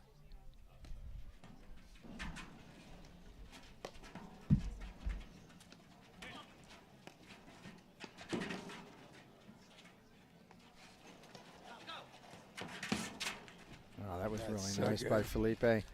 Juan's cutter was diagnosed. I saw Max left before he had actually pulled the trigger on that one. These athletes are so good.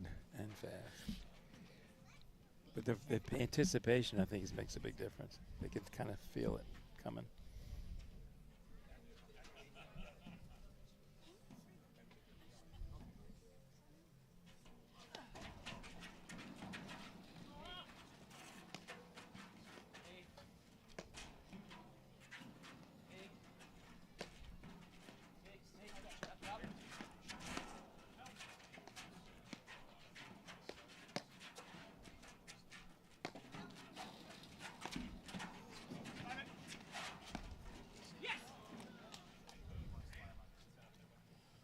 All right, momentum has definitely shifted here. I don't know if you noticed that very, very few faults in this match.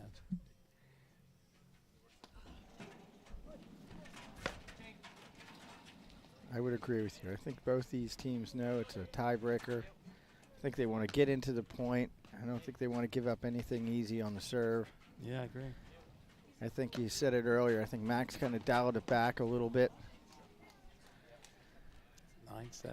No, 9-6. I think 9-6, but it's 5 points in a row, I think. Oh, no, they had 7-7 tie. We'll have to get a check.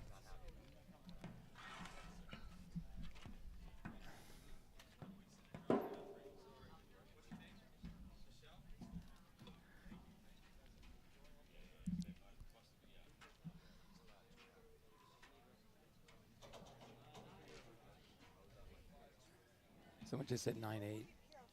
I think that's probably right.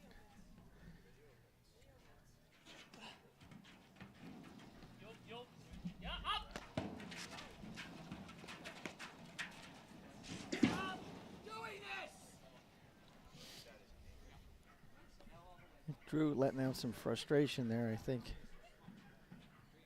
He's going with the same pattern twice or 3 times in a row. I think Juan's figured that one. Graham's figured that one out. That's how good these players are. You show them something twice, Paul, and it's diagnosed. You better Fool not me once, right? Yeah, better not go back to the well again. 11-8. 11-8. That was a little loose there by Max.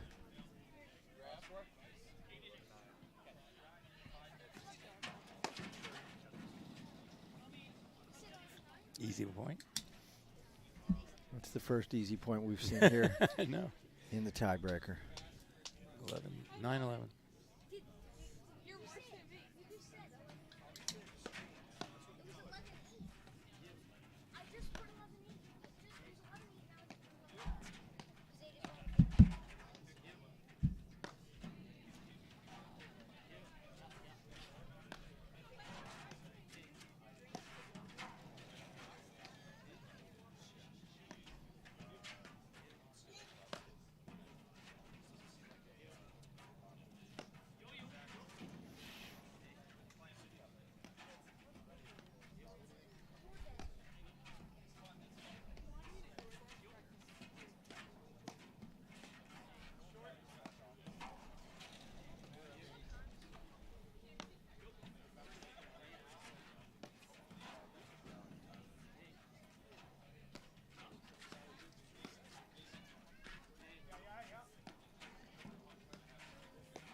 Well, Paul, these players have really settled in here, aren't they? It's getting tight, so patience. No one wants to take a huge risk on this. Just look for the opening.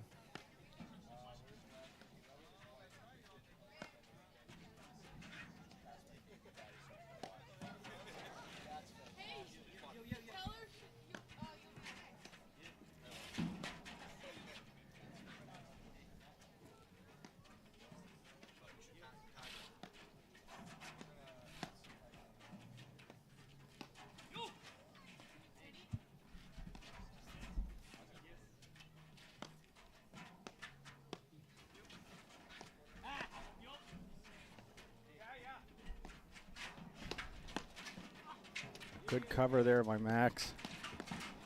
Oh, great hands by Drew. Great shot. Juan blitzed, had it. Drew with a better return on the volley. Is that 11-10? 11-10? Does that make sense? I can't remember, Paul. No. I just know it's not something I see on a Thursday night league night. That's why we're here doing what we're doing.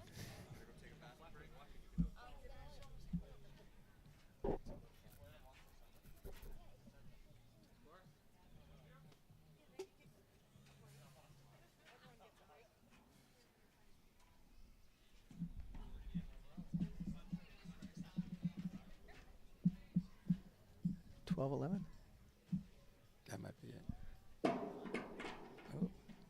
Delay of game tactic. Interesting.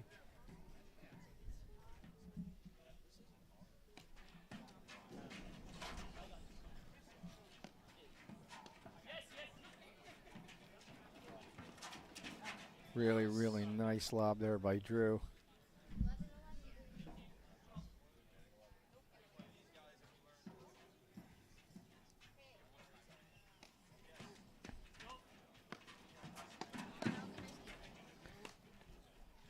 Quick 2 points. Quick 2 points there. Drew and Max.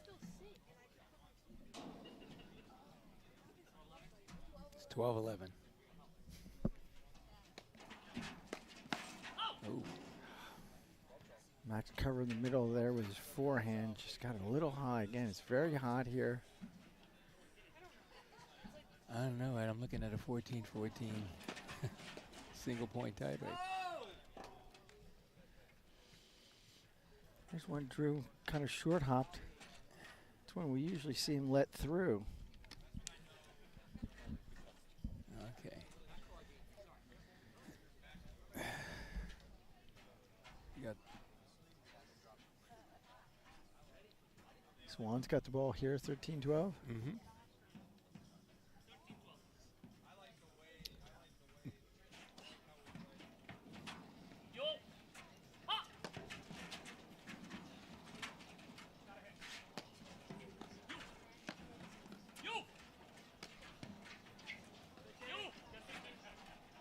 Great lobs there by Max.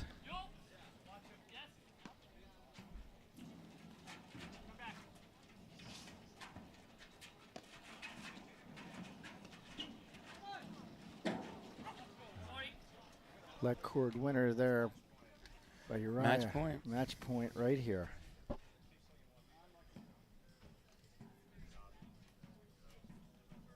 Crowd's gone nervous. Very quiet.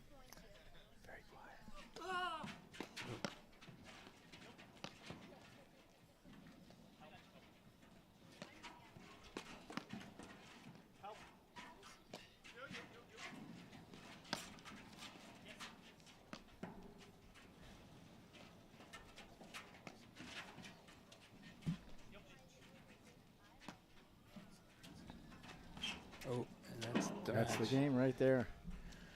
Max with a little. Great match. Very close. See, Congratulations to the winners. I'm sure that's exactly what Juan was looking for. Let's get off this court immediately. It's fucking 100 degrees on this thing. It's on fire.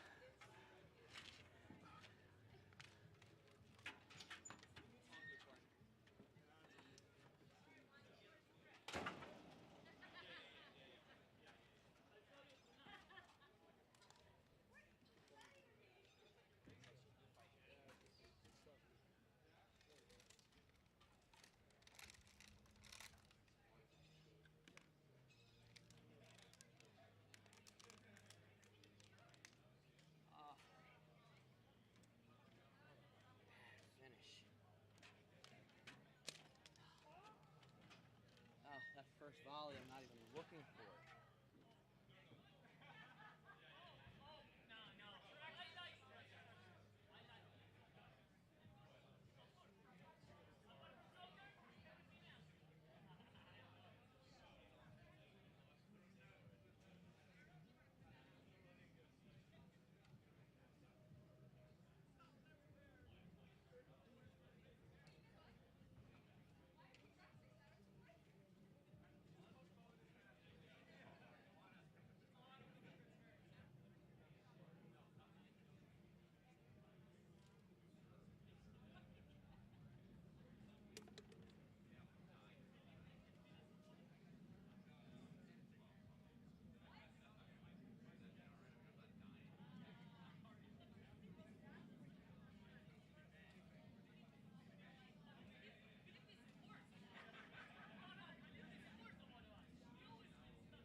Aaron, what'd you do this weekend? I drove a combined 12 hours to play the same guys I play every single week.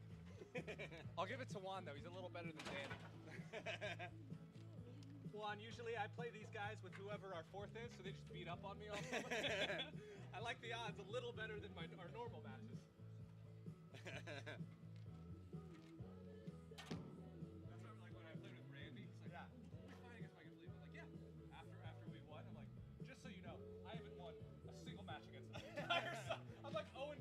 We were talking about that match this weekend. It was like,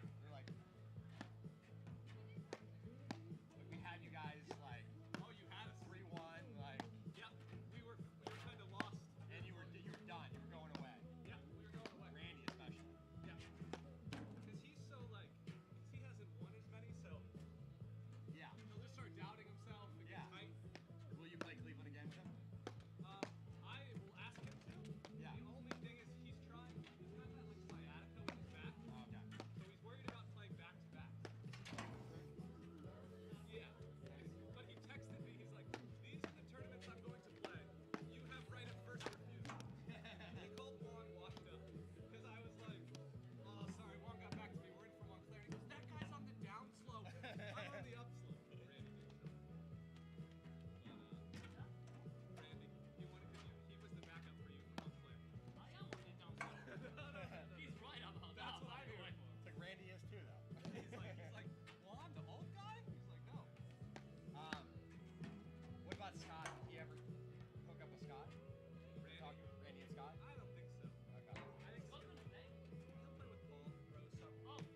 come from? It was in like a random sleeve. Nice.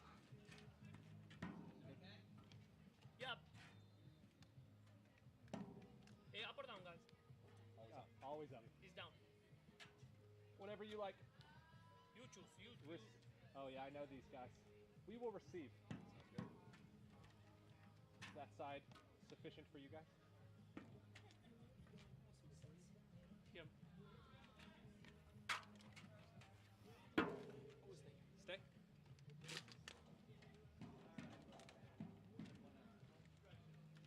So I play the best way. I know you and Mark often like to switch sides against me, so you let me know. Even midpoint, I'm happy to switch against Here, him. buddies.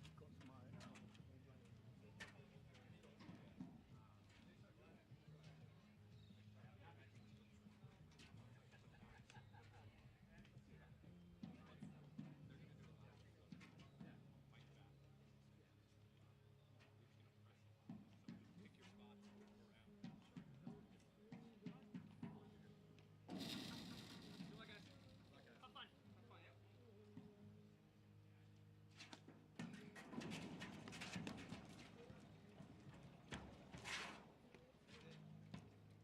That was a weird skid. The ball skidded.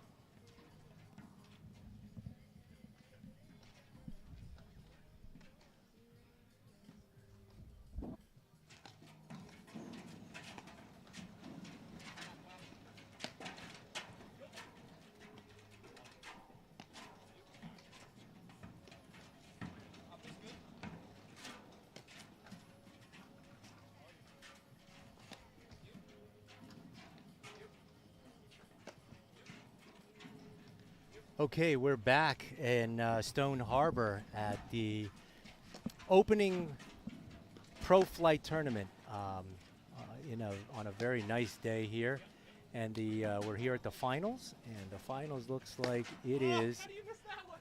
It is Juan and Graham against Ram and Wagner's, Wagner and Rams. So we just started here, and Graham unfortunately put an overhead into the net, but we're going to see who's going to be the better team here today.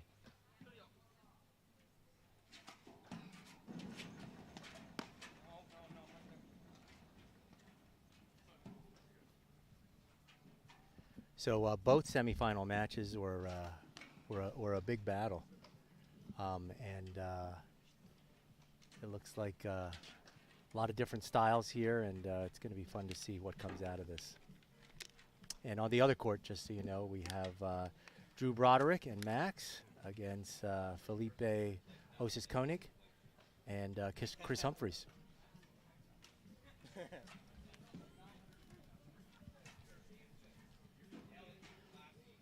The other court's just warming up right now, and this one, they had a long break, obviously, because it's so warm here. You know, the weather kind of really drains it out of you. Luckily, there's a little cloud cover right now.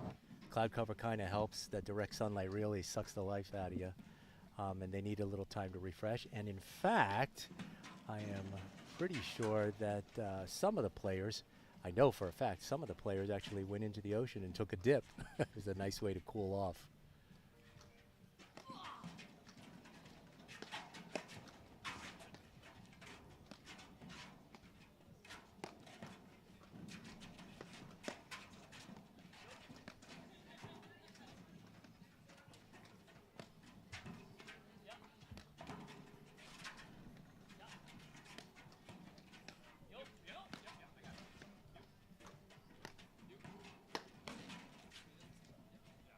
Notice off the break, a lot of people are hitting the net a little bit more than usual. They look like they're a little stiff here to start off here. Looks like it's a little loose here.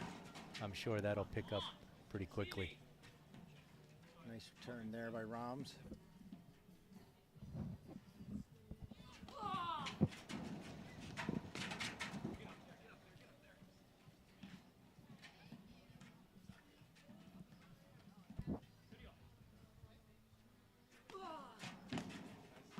was a great serve by Juan. A lot of spin on it. A lot of spin on that ball, TK. Interested to see what kind of game Juan brings to the finals here. What kind of weapons he's gonna go with.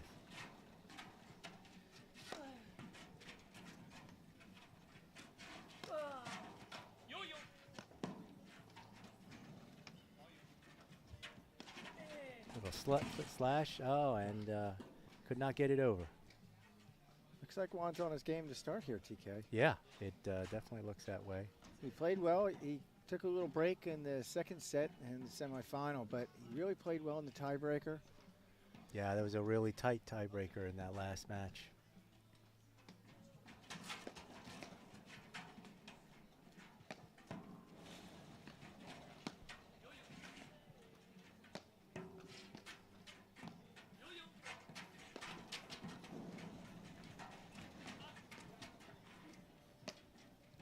A lot of transition here. And that one went long. Kind of overcooked that one a little bit.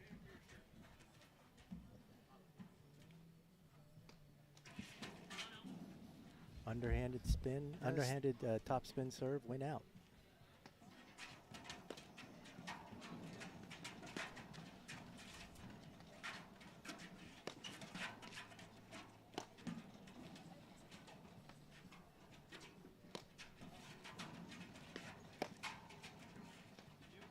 Juan was there for that overhead. Nice lob there. Rahm's driving from the back fence.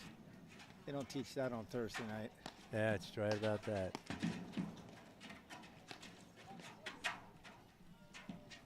That ball was good. It was a good lob. Very really good nice lob. Kept Juan engaged at the net and was able to get that lob over him.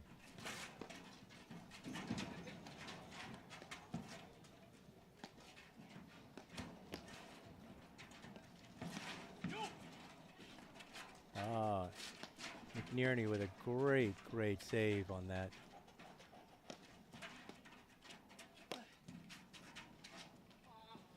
That was a great overhead with Juan. Made a die on that back wire. Made it a very tough dig. Yeah, that's not Rahm's side. Mike's side's that side. Just wasn't. Dreaded 2 errors in a row, TK.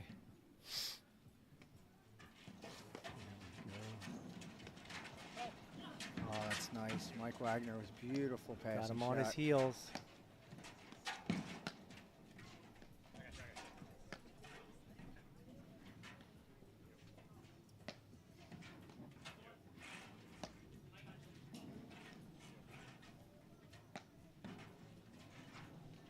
Being pretty patient now, each waiting for an opening here, trying to get them off that net so they can put some offense into the shot.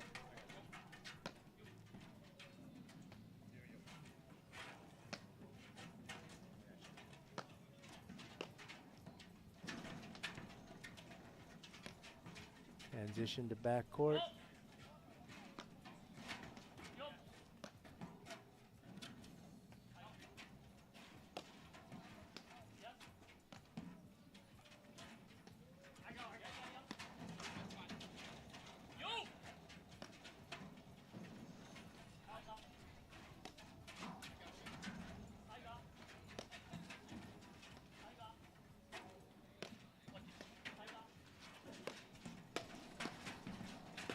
That was a great overhead.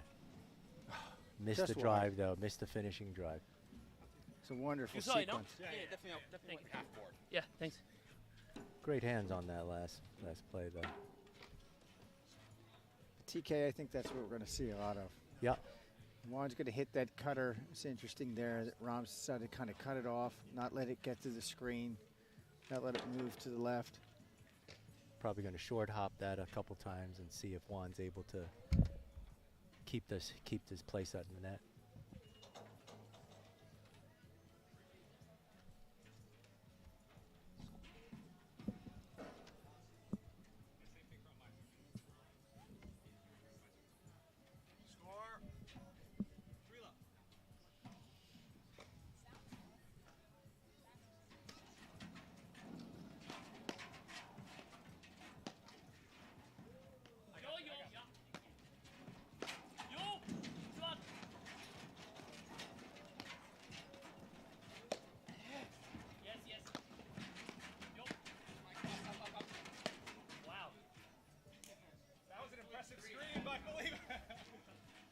Nice little sequence there. It was. Rahms kind of ran through a backhand volley. Mike Wagner hit it behind him. Yo, yo.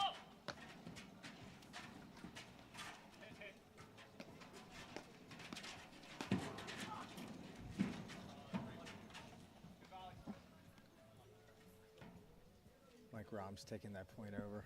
Very nicely done.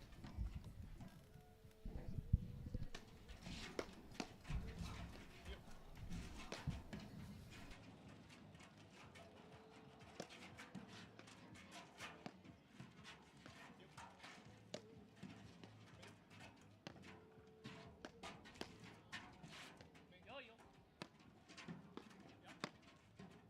Yo. Sorry. Yo.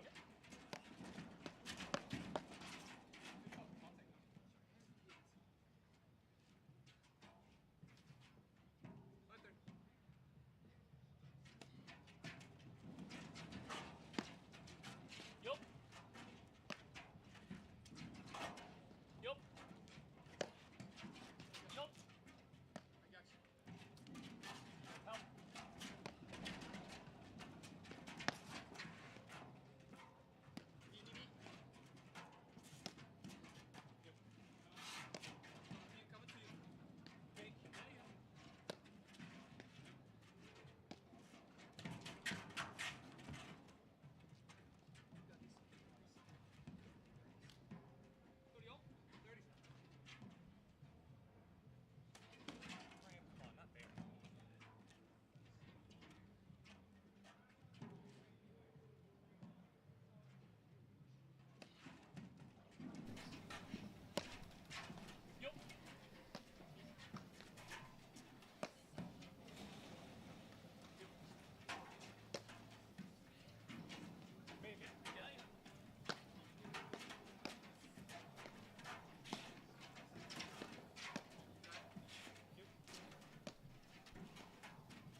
Both teams are playing very patiently right now, kind of feeling each other out, trying to push each other back a little bit, trying to create some offense, opportunities for good offense.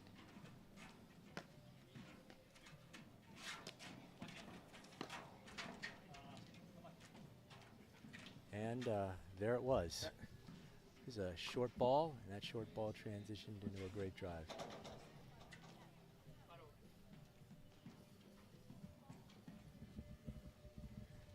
TK, I think that's 3-1. 3-1, yes. Here comes the big serve. Philippe Rahms.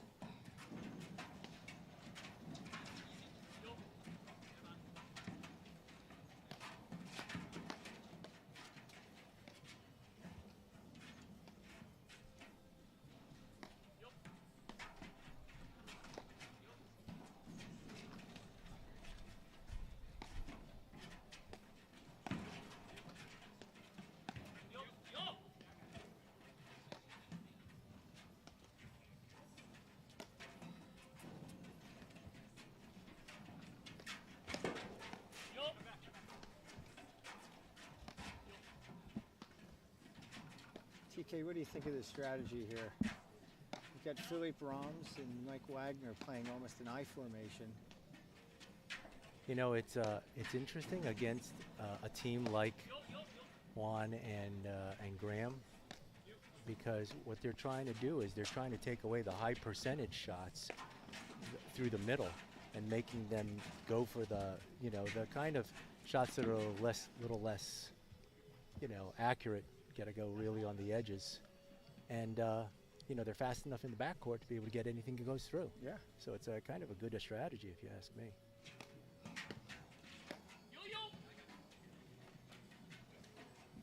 And Philippe has good hands at net, so I mean, it's pretty good.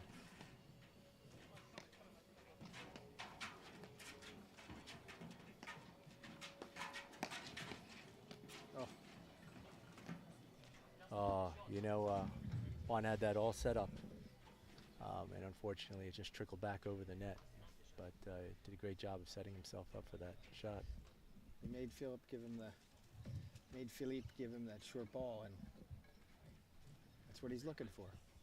So it looks like a Wagner-Rams little conference back there. I think they're going to switch their strategy. In fact, both are staying back now.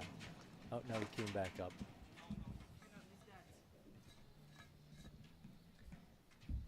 Now they know that serve's going to be hard. It's going to come back into the court. So they start that I formation there. Yep. It's a great lob. And it got the nick. And that's a point, Araya and McNerney.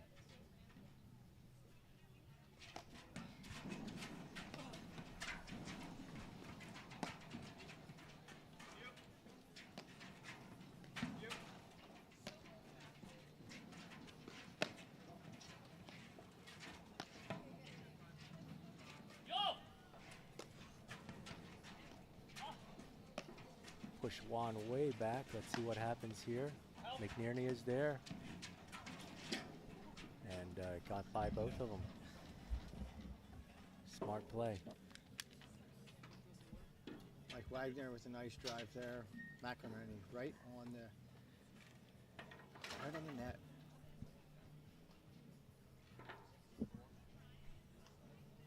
4-1, I think.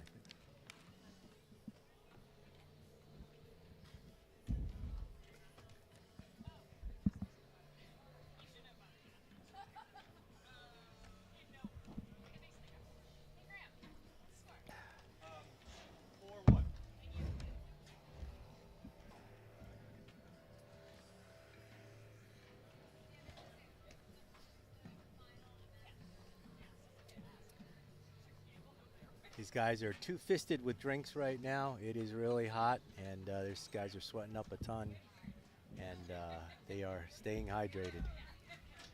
Tell you, playing in this kind of heat really takes it out of you.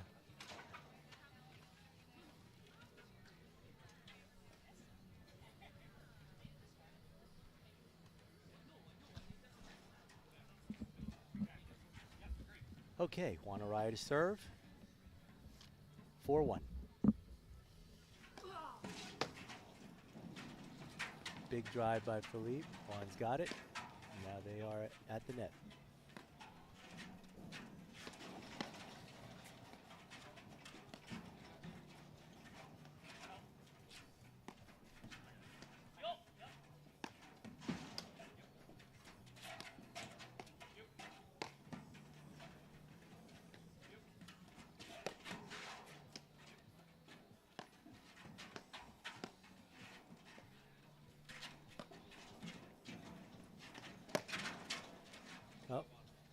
Juan was so ready for that right on top of the net. He was actually able to hit Philippe before he had a chance to get out of the way.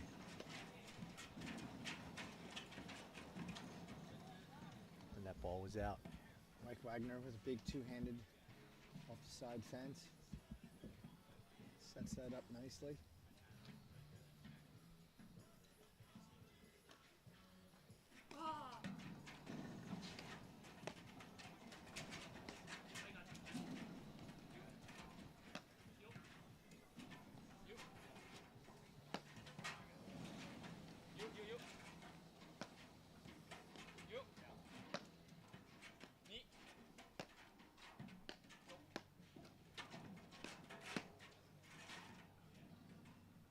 That was just out.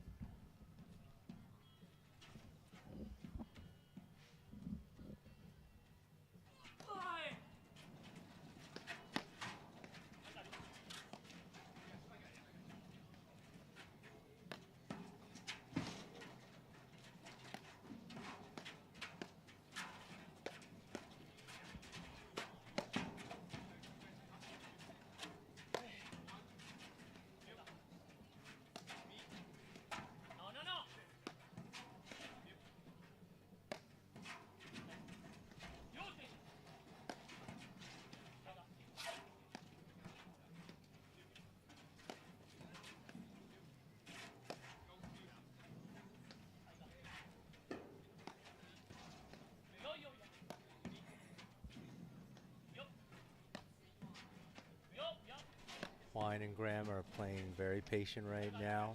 Nothing too much. They're not pushing too hard.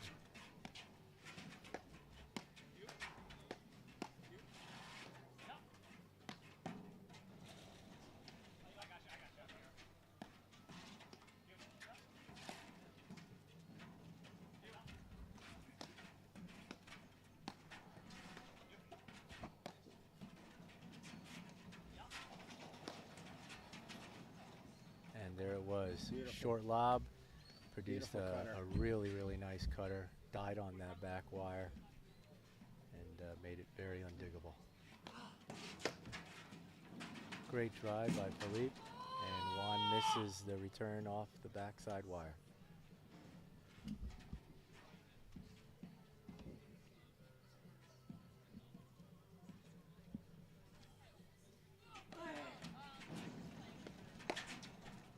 Another great return by Mike.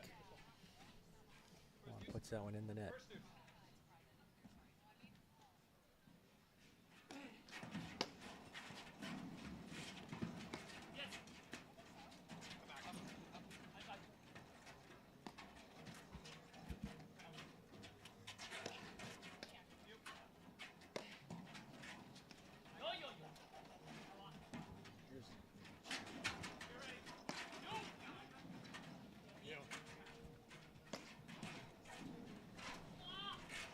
Great dig by Juan.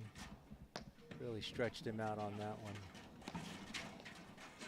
And That's unfortunately, it went long. That was a great dig by Juan that Juan made. Tough dig. Ramos had a nice cutter. It was a great dig. You're right.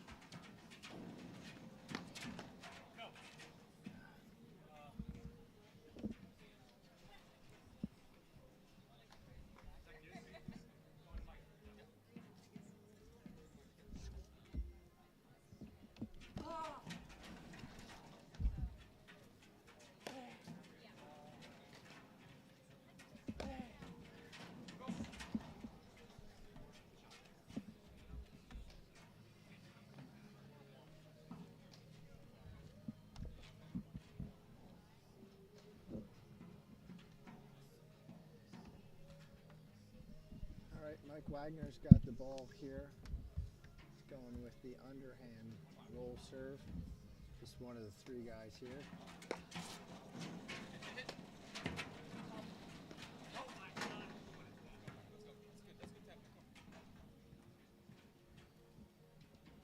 Graham hit that a little long. A lot of big forehands here. It's what you don't want. Is you want to be able to play a better controlled game.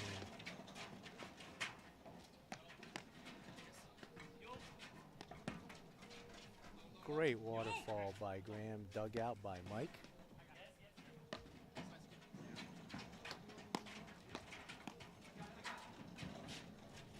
Another great dig.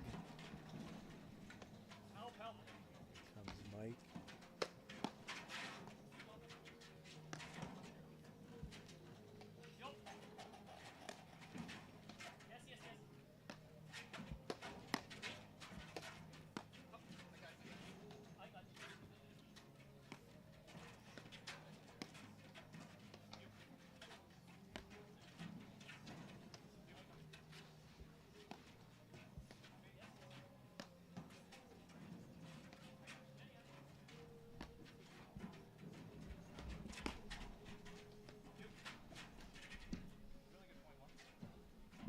Beautiful point. That was just long. That was a great point. Yeah, it was.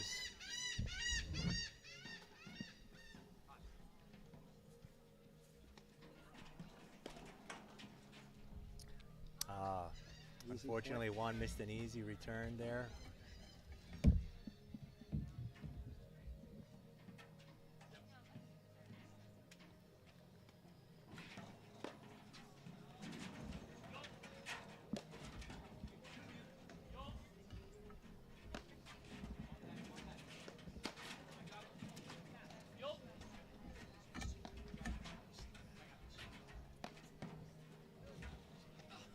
Great dig by Philippe.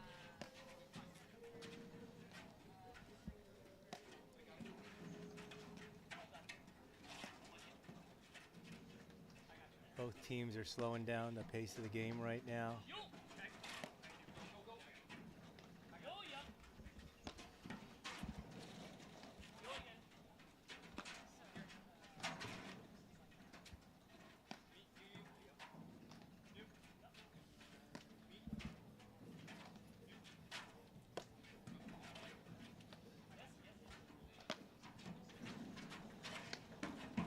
Oh, could not make that drive off the backside.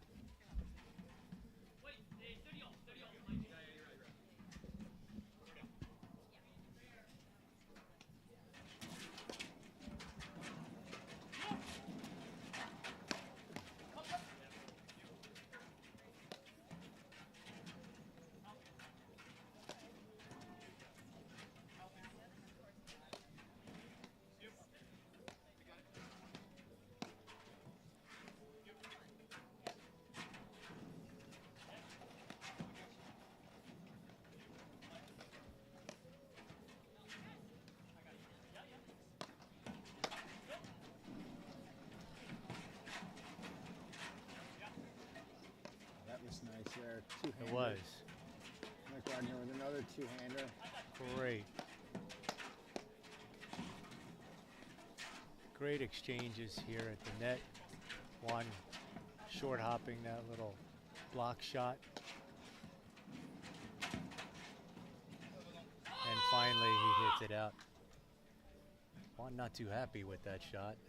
I think that's the patented Uriah Rebel yell. Yeah.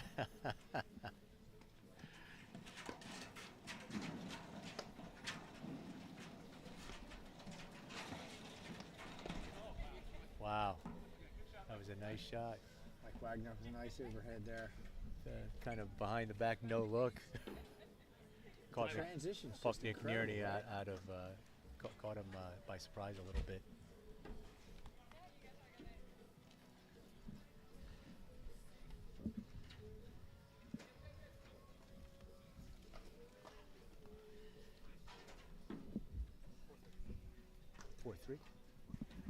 It's 4-3 here. Araya and McNerney are still in the lead as they change sides.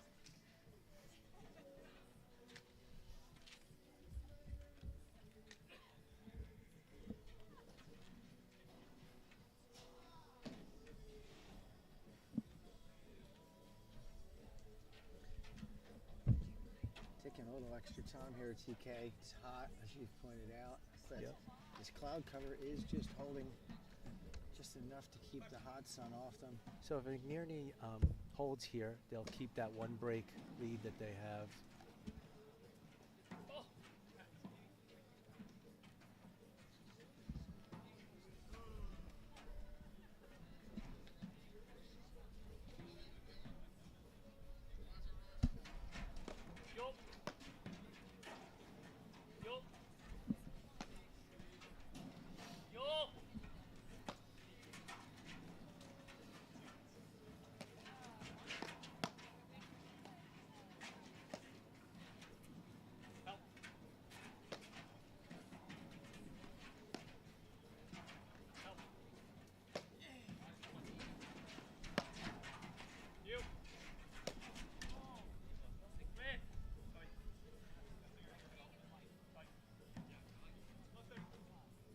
Of 30.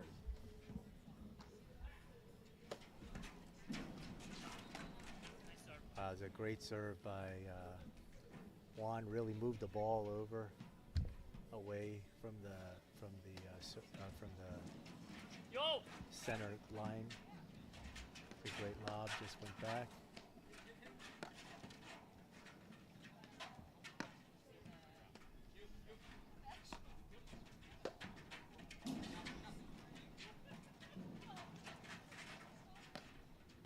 Good partner play there, TK. Yep, it was. You hear Philip saying no one, no one.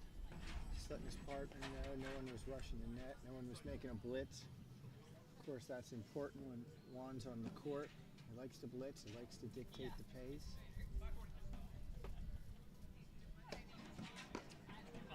That was a great forehand passing shot.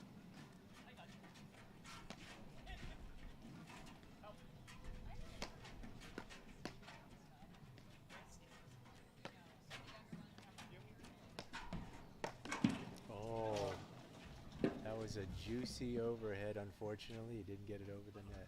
Philippe, Uh-oh. Did Philippe hurt Philippe himself? might have turned his ankle on that.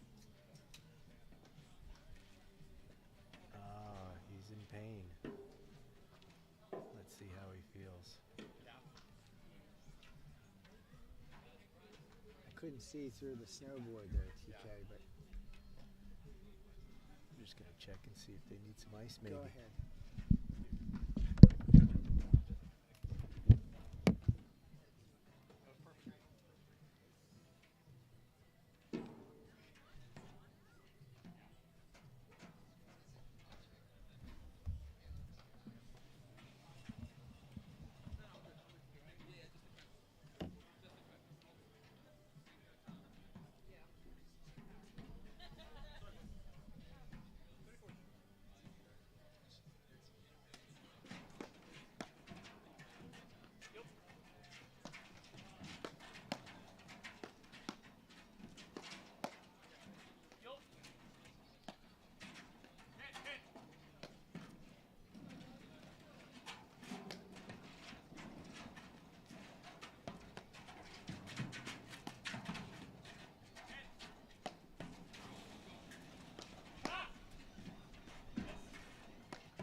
Again, watching the play here. A little confusion between. Oh, it's just long.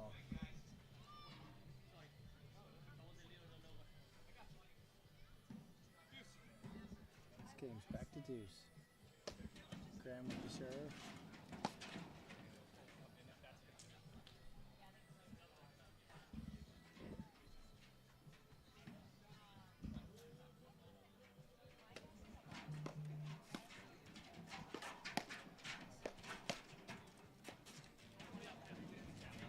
Really nice passing forehand there.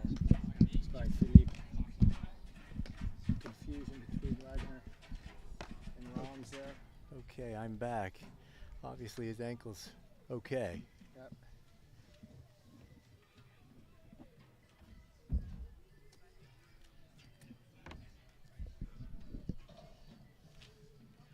So TK, that was a break there. They just broke that serve. Oh, okay. So now Philippe's got the ball.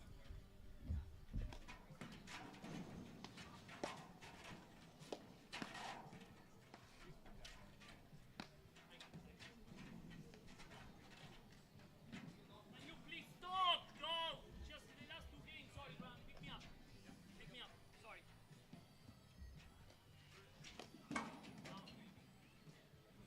You're good. Almost got it, right?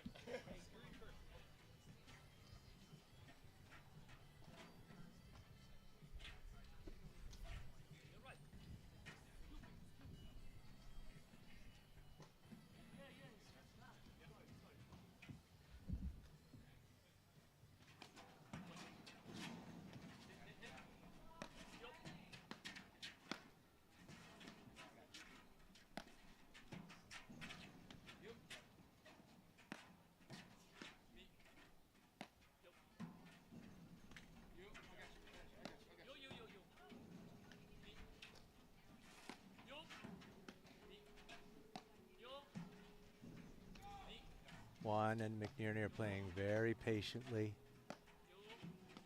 trying to open up.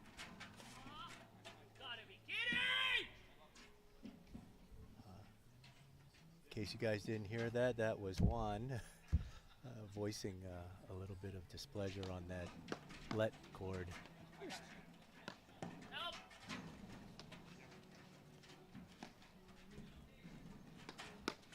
Great backhand by Graham.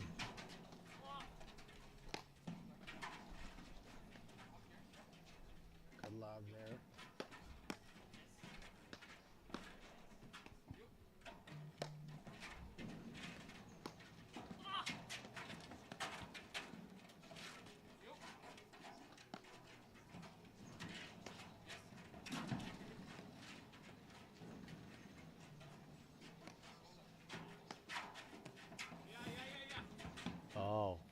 ready for that. Yeah. That was a great little shot right by the feet that caused a pop-up, and that pop-up would have been eaten up by Owan. That's what he looks for all the time.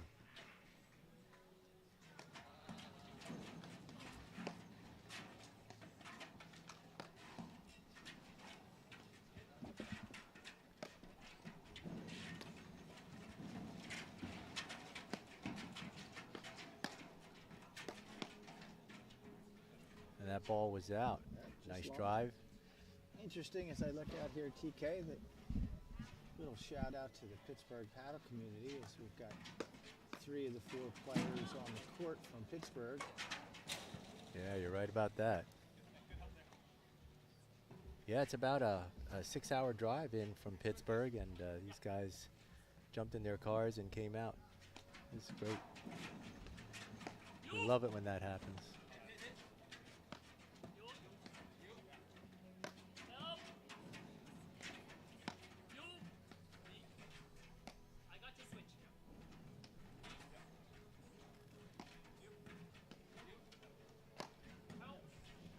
Looks like Philippe slowed down a little bit here. He's playing a little bit more conservative. Maybe that ankle is bothering him.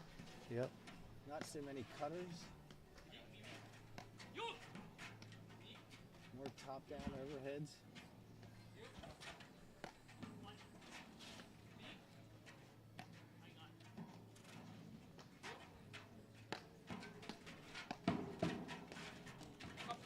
Wow, great play.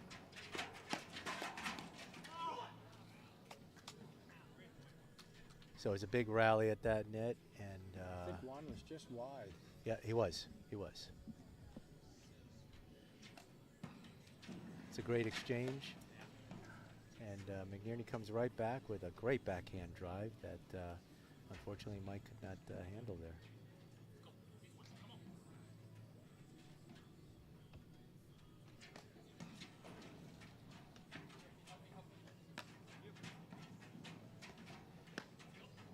Both teams playing a lot more controlled, slowing the pace of the game down right now.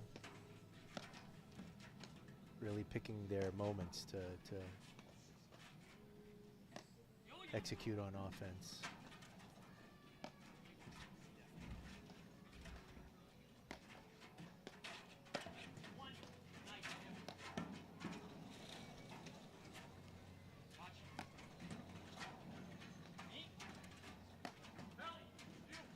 Trying to blitz there. That's a good help by Juan on that nick in the corner.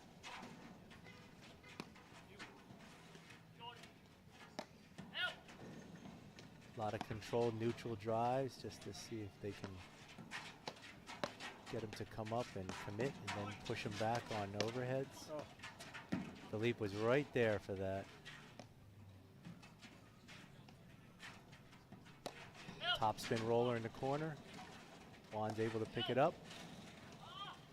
Juan spins around and gets it again. Pace is quickening up now, and there it is. Nick shot in the corner that scoots across, a little low for Graham to get.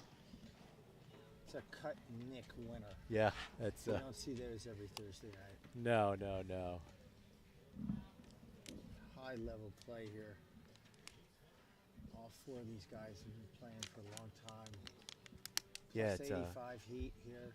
It's real interesting. So what we're kind of seeing is that they are playing very patiently and keeping it slow and very controlled until there's an opportunity, and it's just explosive, you know.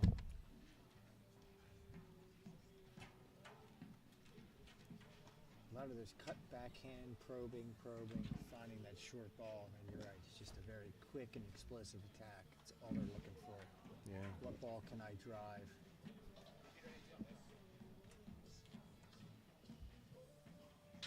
And you notice, TK, no one reaches here. Even they'll let that passing shot go through. They'll come back, get it off the fence. You know, for those people watching, you know, it's really a clinic in warm paddle. Well, you know that when you're stretching like that, it's just bigger chance to make a mistake.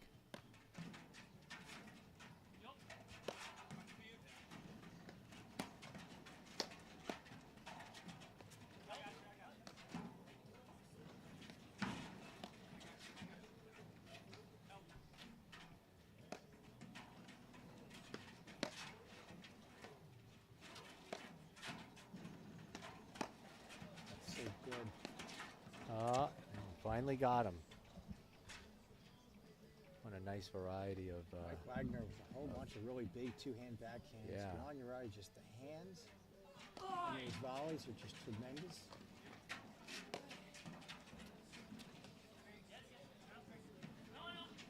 Just long. Juan is really good at reading when somebody's going to drive or lob, and he's always there at the net. Somebody's going to drive. I agree. Both these players, it's almost tough to see who's the better net player. Two different styles, but Graham's certainly very tough in the net. Wow, great dig, and it is in. Oh. Great transition again. And he was there, just he just missed it a little bit short to the net.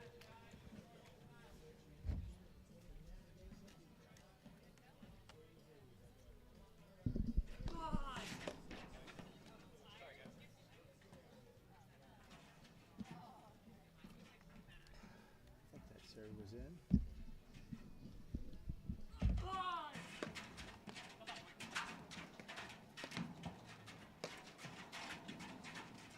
Go, go.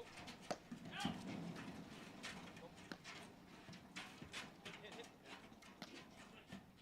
Me.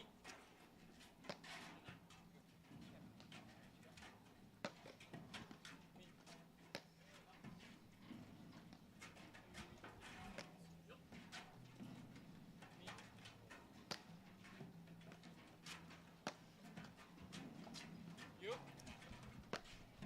You. Me. Go. You. Got a hit coming. You. What a nice smart play there by Mike. Saw Juan Uriah coming, went behind him. Wow.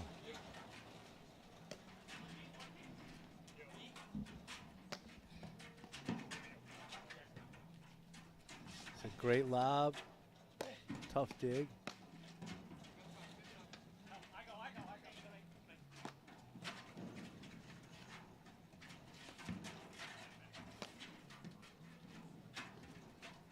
One up. You. You.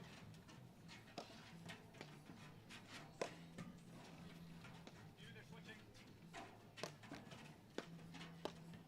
Oh, nice switch there in the backcourt switch. It was a great shot. Mike Wagner back to his spot. It's a two-hand backhand. Caught Juan off the net. First deuce. Back to deuce on this game.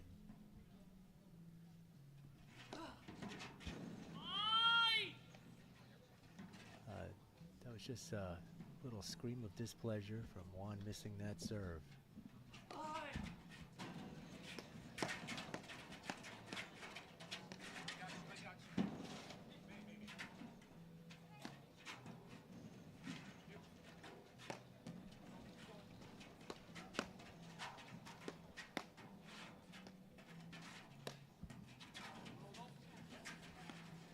Great dig off the nick. Juan is really putting a heavy, heavy spin on this ball.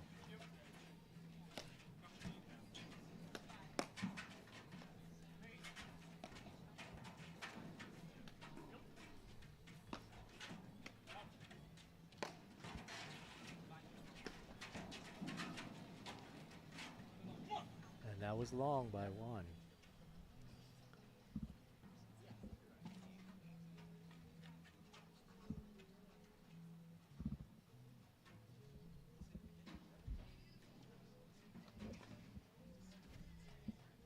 It's fives now? 5-5. So a very tight match here. Mike to serve. Underhand roller. And Philippe unfortunately misses the soft return to serve by Juan. Mike's going with that underhand again and misses this time.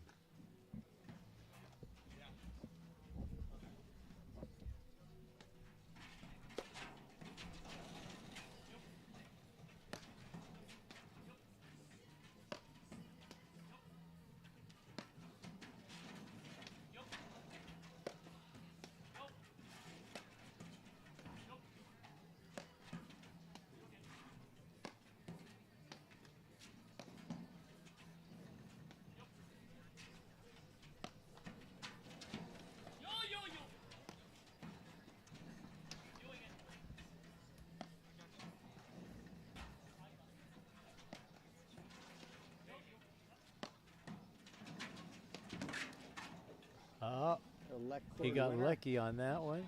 Tipped the net and made it ungettable on the back wire.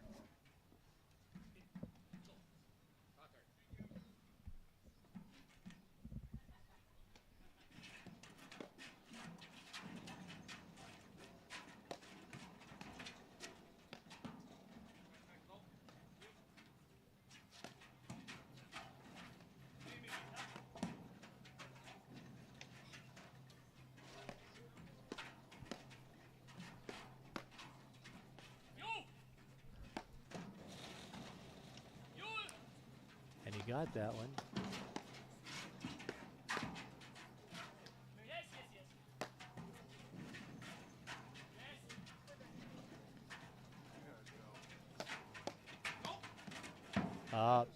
That was a great reaction by Mike.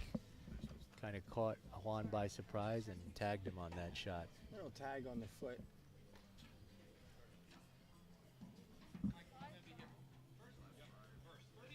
Second 30 all here, 5-5, as tight as it can get.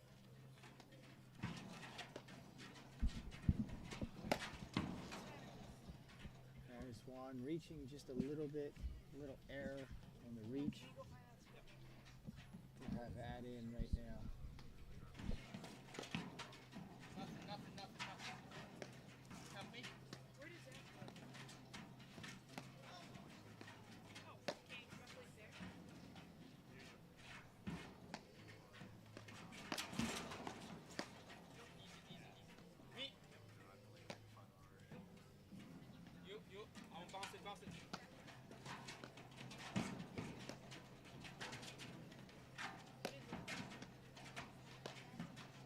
Great pick up there by Mike Wagner on a cut overhead.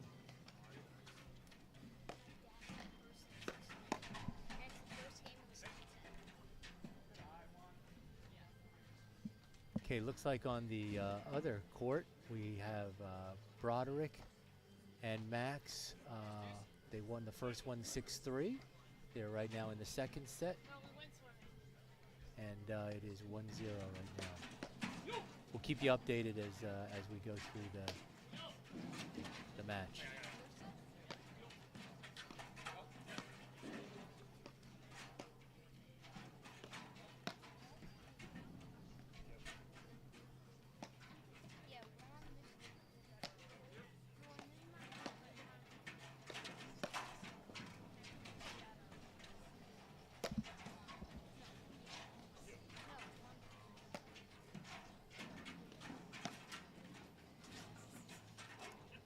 Great dig by McNerney.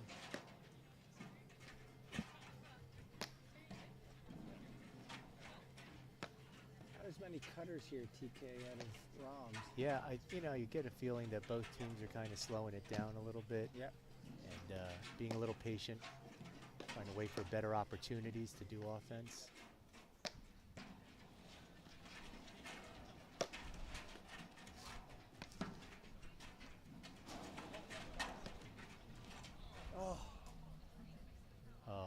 Double let cord by Mike Wagner, but it fell on his side of the net. It bounced twice on top of the net and came over, unfortunately, on the wrong side and out.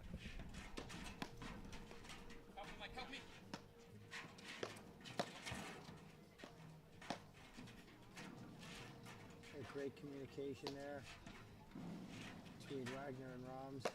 There's that cutter. And that ball was out.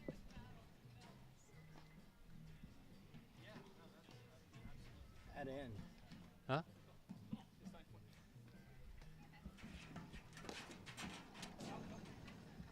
McNerney misses a little forehand deep. Got to switch for the first time. Roms, Wagner are going to be in the lead.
All right, we're back here. Rams Wagner up 6-5. McNerney serving.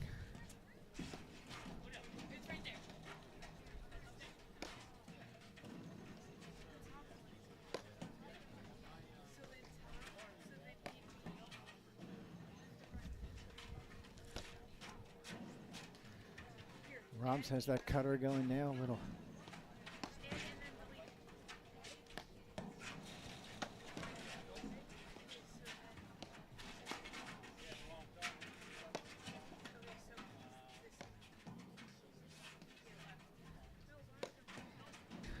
Philip Rams powered Nick for the point. Nothing that Uriah could do there.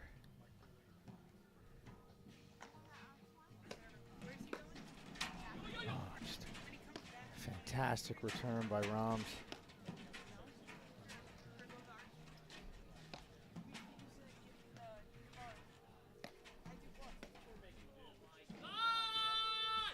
Unforced error there by Uriah. Again, angry at himself. Certainly not at Graham. That ball's deep, and that's going to be the first set. A couple errors there late.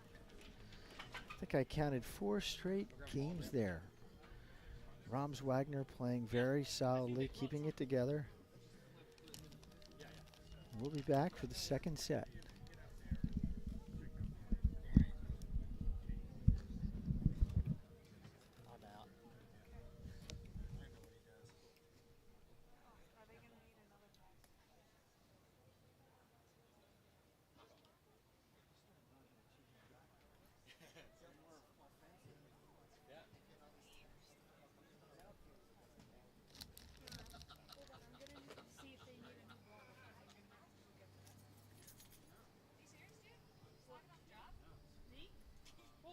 Well, we were in the pool and Drew's chased me home and we ran out of wall.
I'm not playing much. No. No. I'm gonna start. I mean, I have to play now this week because I'm playing this week. Yeah. I haven't played at all. You still like this one? No, I mean, I like both.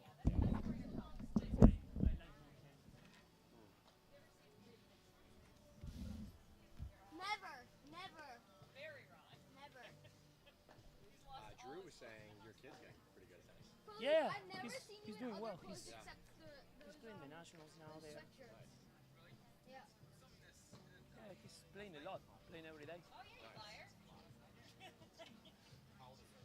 12. Oh, you wore the purple one last night. So Well, I mean like the like the ones that are like that. he's still, you know, all the kids want to win, but Because you got the dark blue, you got the purple, you got that, you got it's like He's branching out with the blue, though. We're very proud of him for that. I can't keep track. There's so many yeah, sweatshirts I and shorts don't think in it's the good same for it's gonna be good for members. Kind of like that. Oh, yeah, okay. Reignite really like reignite the process. Yeah, more like that. Or the M2. Exactly. Well, not the M2. It's not gonna be as soft as the Okay. M2. Very important job.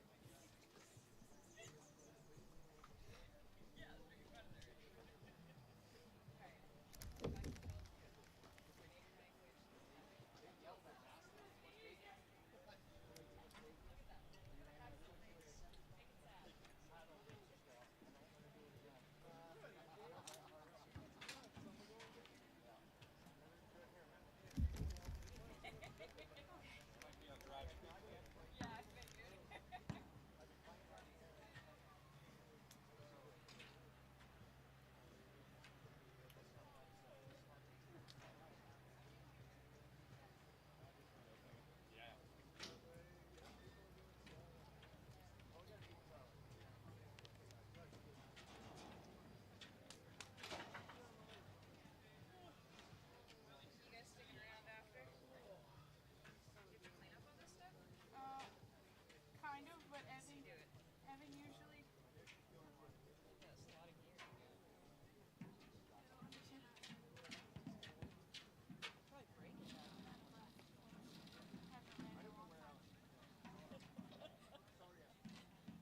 Hey, what did we talk about yesterday?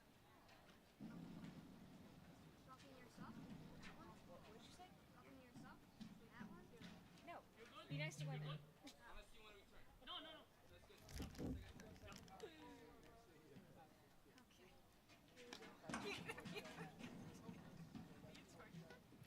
Kind of. I didn't actually keep track. I never know. Wait, which one is one though?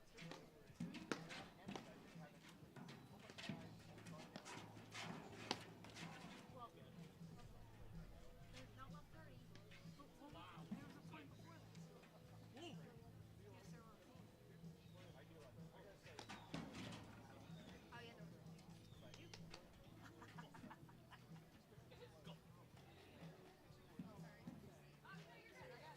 Why are you putting it 30, 15? No. Now it's 30 off. No, now it's 30. Now it's 30, 15. You want me on? No? Stop. Why not keep track of order? Wait, can you do this real quick? Let me see if I need another wall.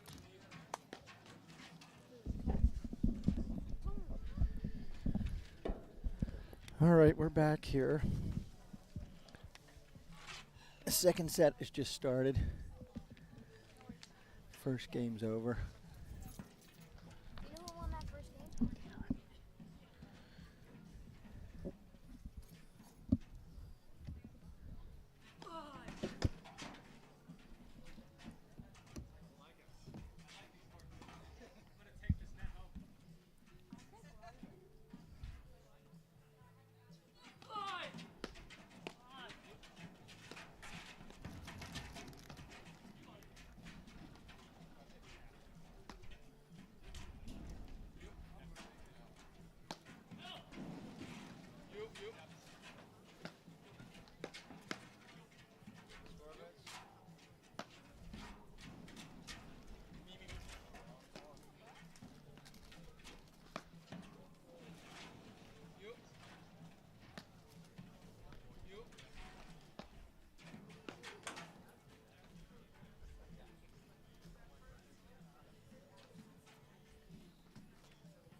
So we're in the third set here, second game.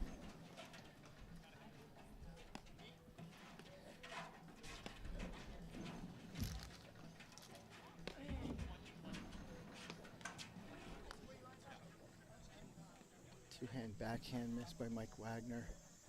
Don't see a lot of that. Mike's two-hander has been a difference maker all day. Philippe Rahm's playing very athletically.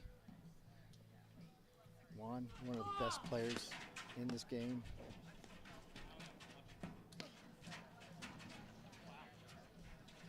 Short ball led to a cutter by Uriah. Very nicely handled.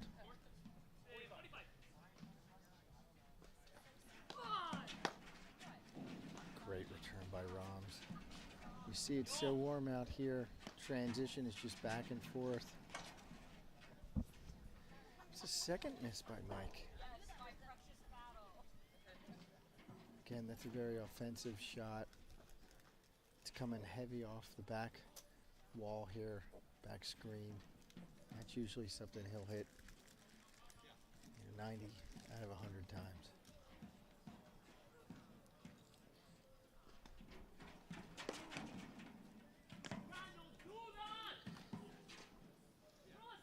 Right off the tape.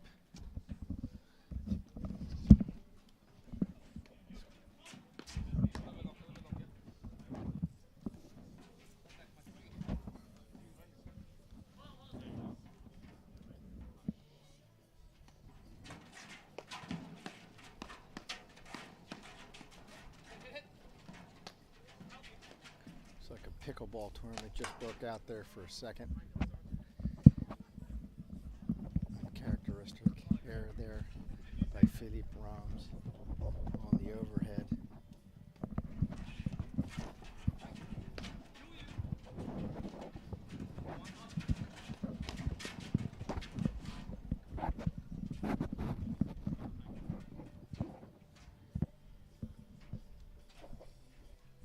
Ed, catch me up on the score. Where are we at? I'm not sure yet. First game went fairly quickly. This is the second game, second set.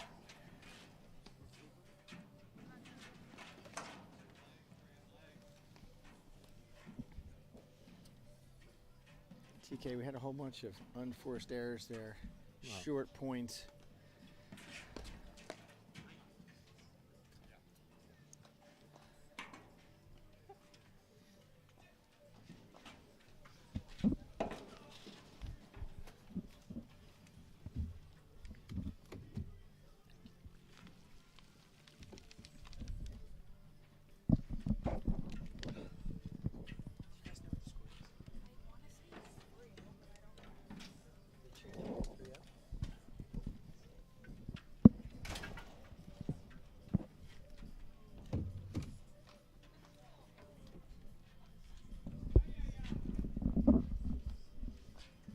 Graham, score? 3? Thank you.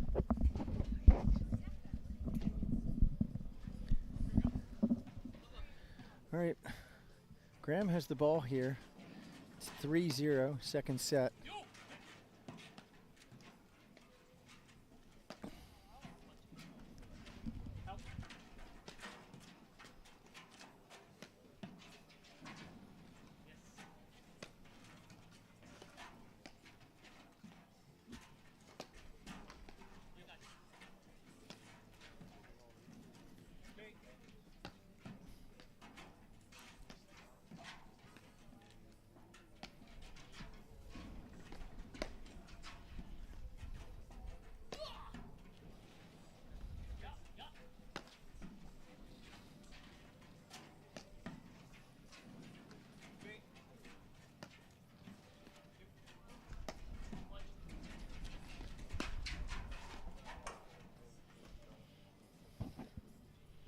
Well, TK, it looks like Mike Wagner's still loading up that two-hand backhand, but He McNerney's is. kind of moved over and is cutting it off. I think he's going to have to take that down the line.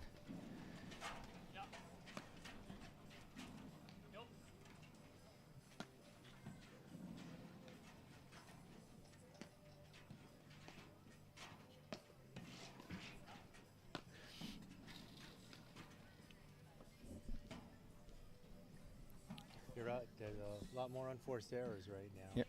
You know.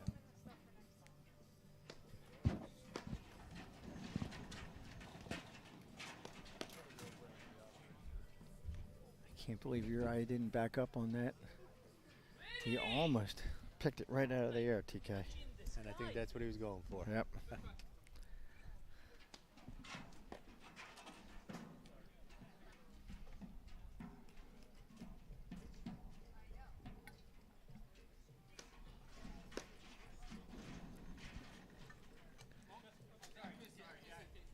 I wasn't even looking backward.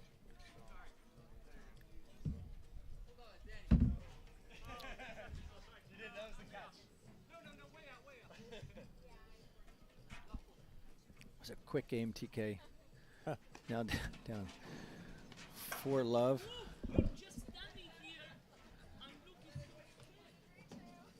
Juan's very not happy with himself here.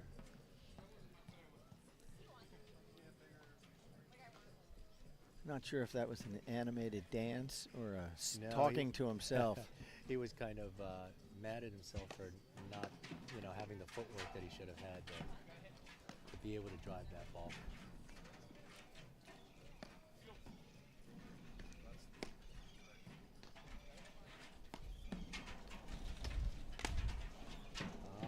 Put it in the perfect place. Both of them went after the ball, and unfortunately it didn't go over.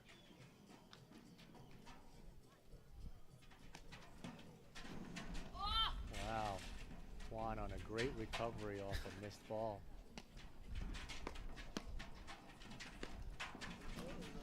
There you go, Mike. Oh, great ball. Wow. Spectacular play here. Really nice ball by Philippe Beautiful Rams. ball.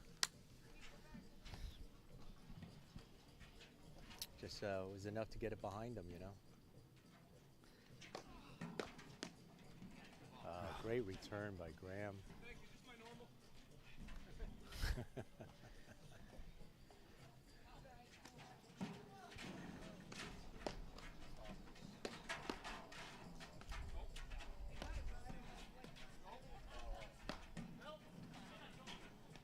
Juan there with the help on the nick shot to the corner.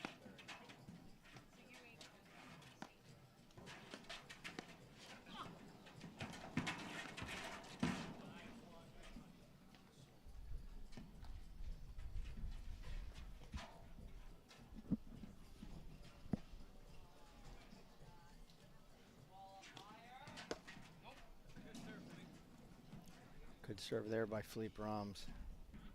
Ball's got some action on it.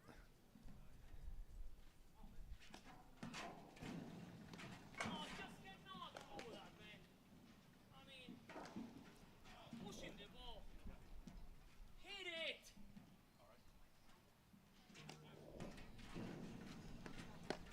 I got you. Gotta help me. Oh, that was the dumbest game I played for like 17 years. So TK, I think that's South American self-help. Negative psychology. I think he's Juan's talking to himself. He's being a little hard on himself, but So bad, sorry.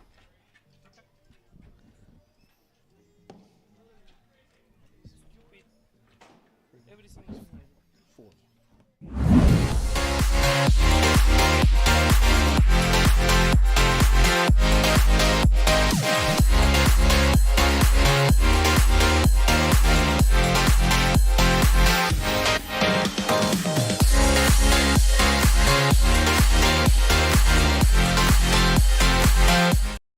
Reset and see if they can start again and see what they can bring here.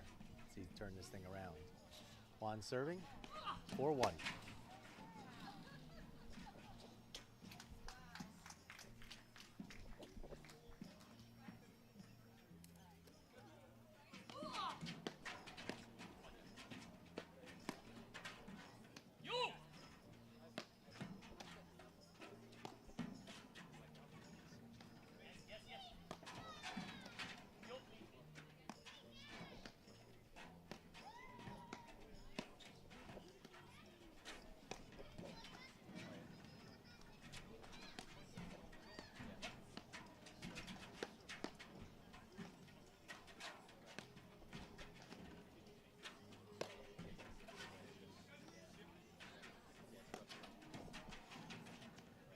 bit more controlled now.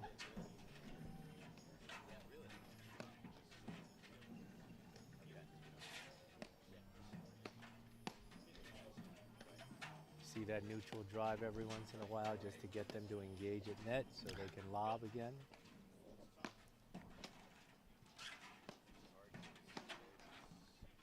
And a backhand drive error.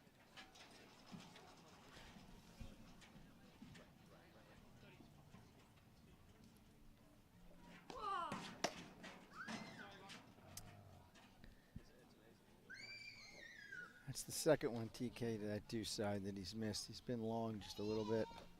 I felt a little anger on that last one. I don't know if there was or not. Frustration, one of the two.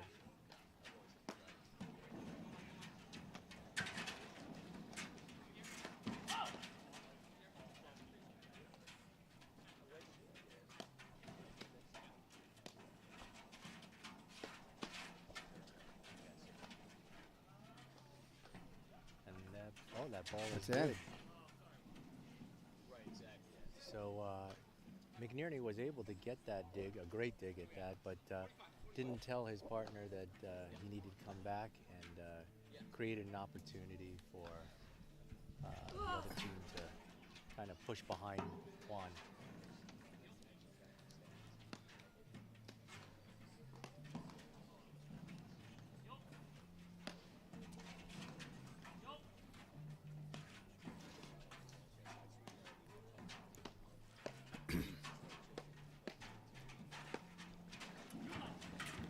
Great two-hand backhand there.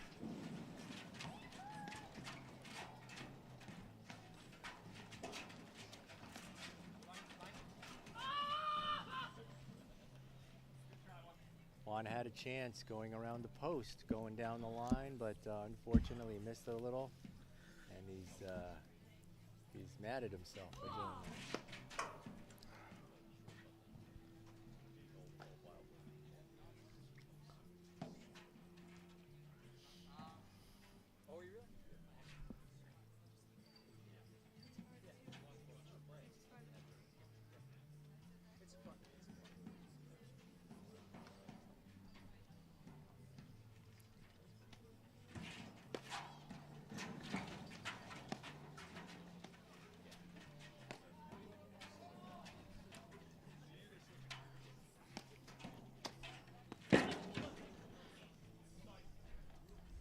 That was a great shot. Saw an opening. Yep. Rams has been going across court all day long. Decided to keep it in the alley.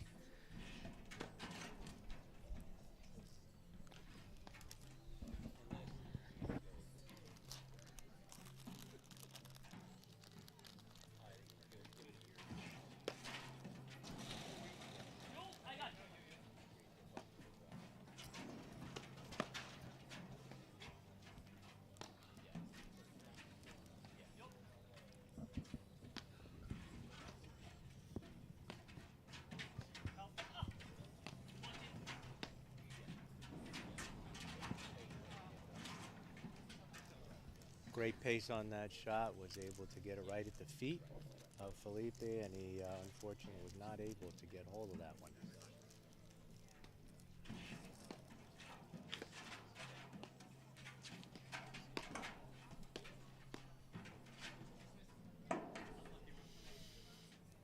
Juan is not very happy right now. The racket is on the ground, TK. Yes. That's the first racket on the ground we've seen.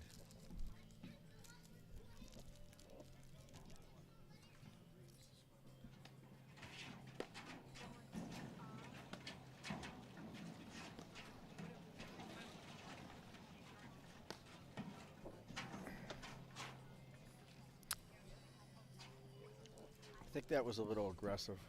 Mike Wagner trying to drive one off the back wire with no pace. I think it was a little off balance. Yep.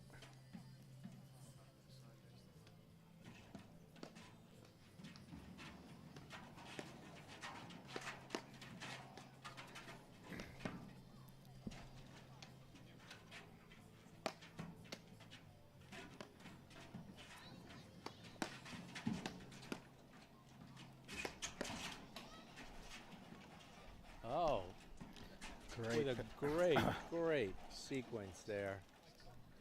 Like Wagner unloading 3 two-hand backhands. Volleys were tremendous by Wanaraya.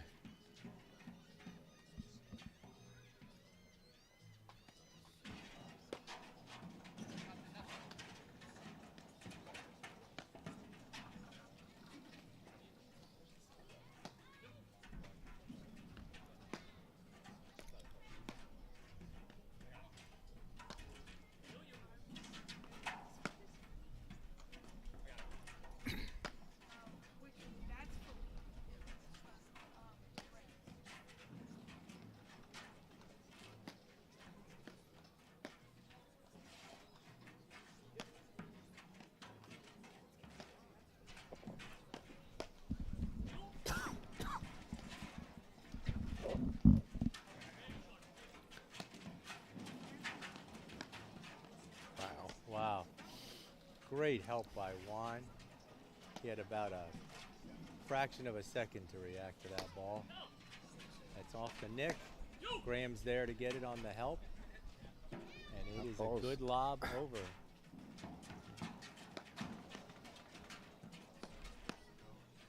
That ball goes out. That's a great point.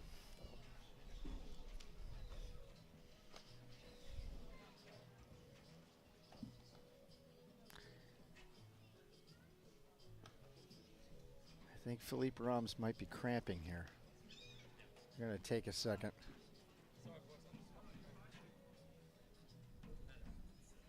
Remember, he twisted his ankle, TK, earlier. I don't know if the ankle's bothering him here. Grabbed that quad like it might have been a cramp.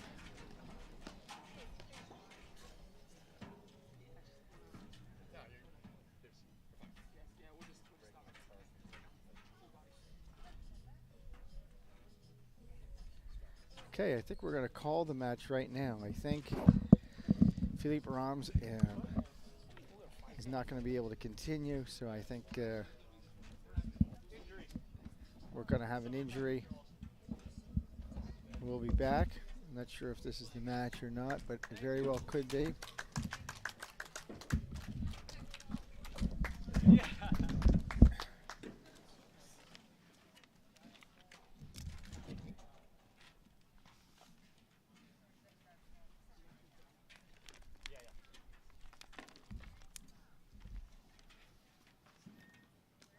You don't want a picture, do you? No. Okay. He's cramped. He's cramped.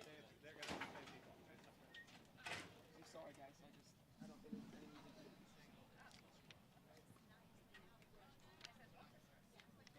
You all right? Yeah, we're close enough.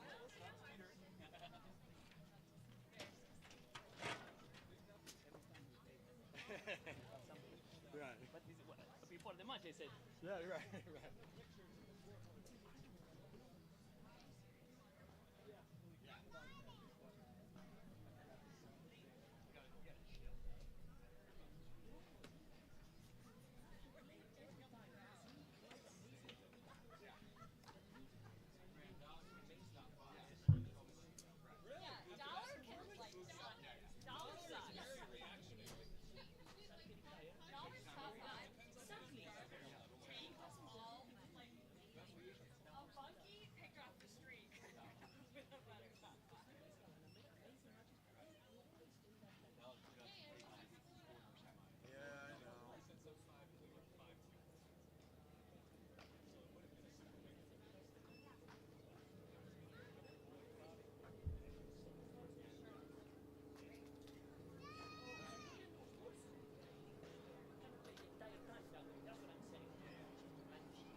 Well, but there, you guys, it wasn't against us. It was the previous, exactly. But how many matches I lost? Then you shut it. So it's not that you had just one match, you know? I actually like that style of playing. We're both like behind the baseline. Eventually get it. You can do that, of course. You guys have it. You can drive both ways. Yes, if you can choose more than that, you don't need to be like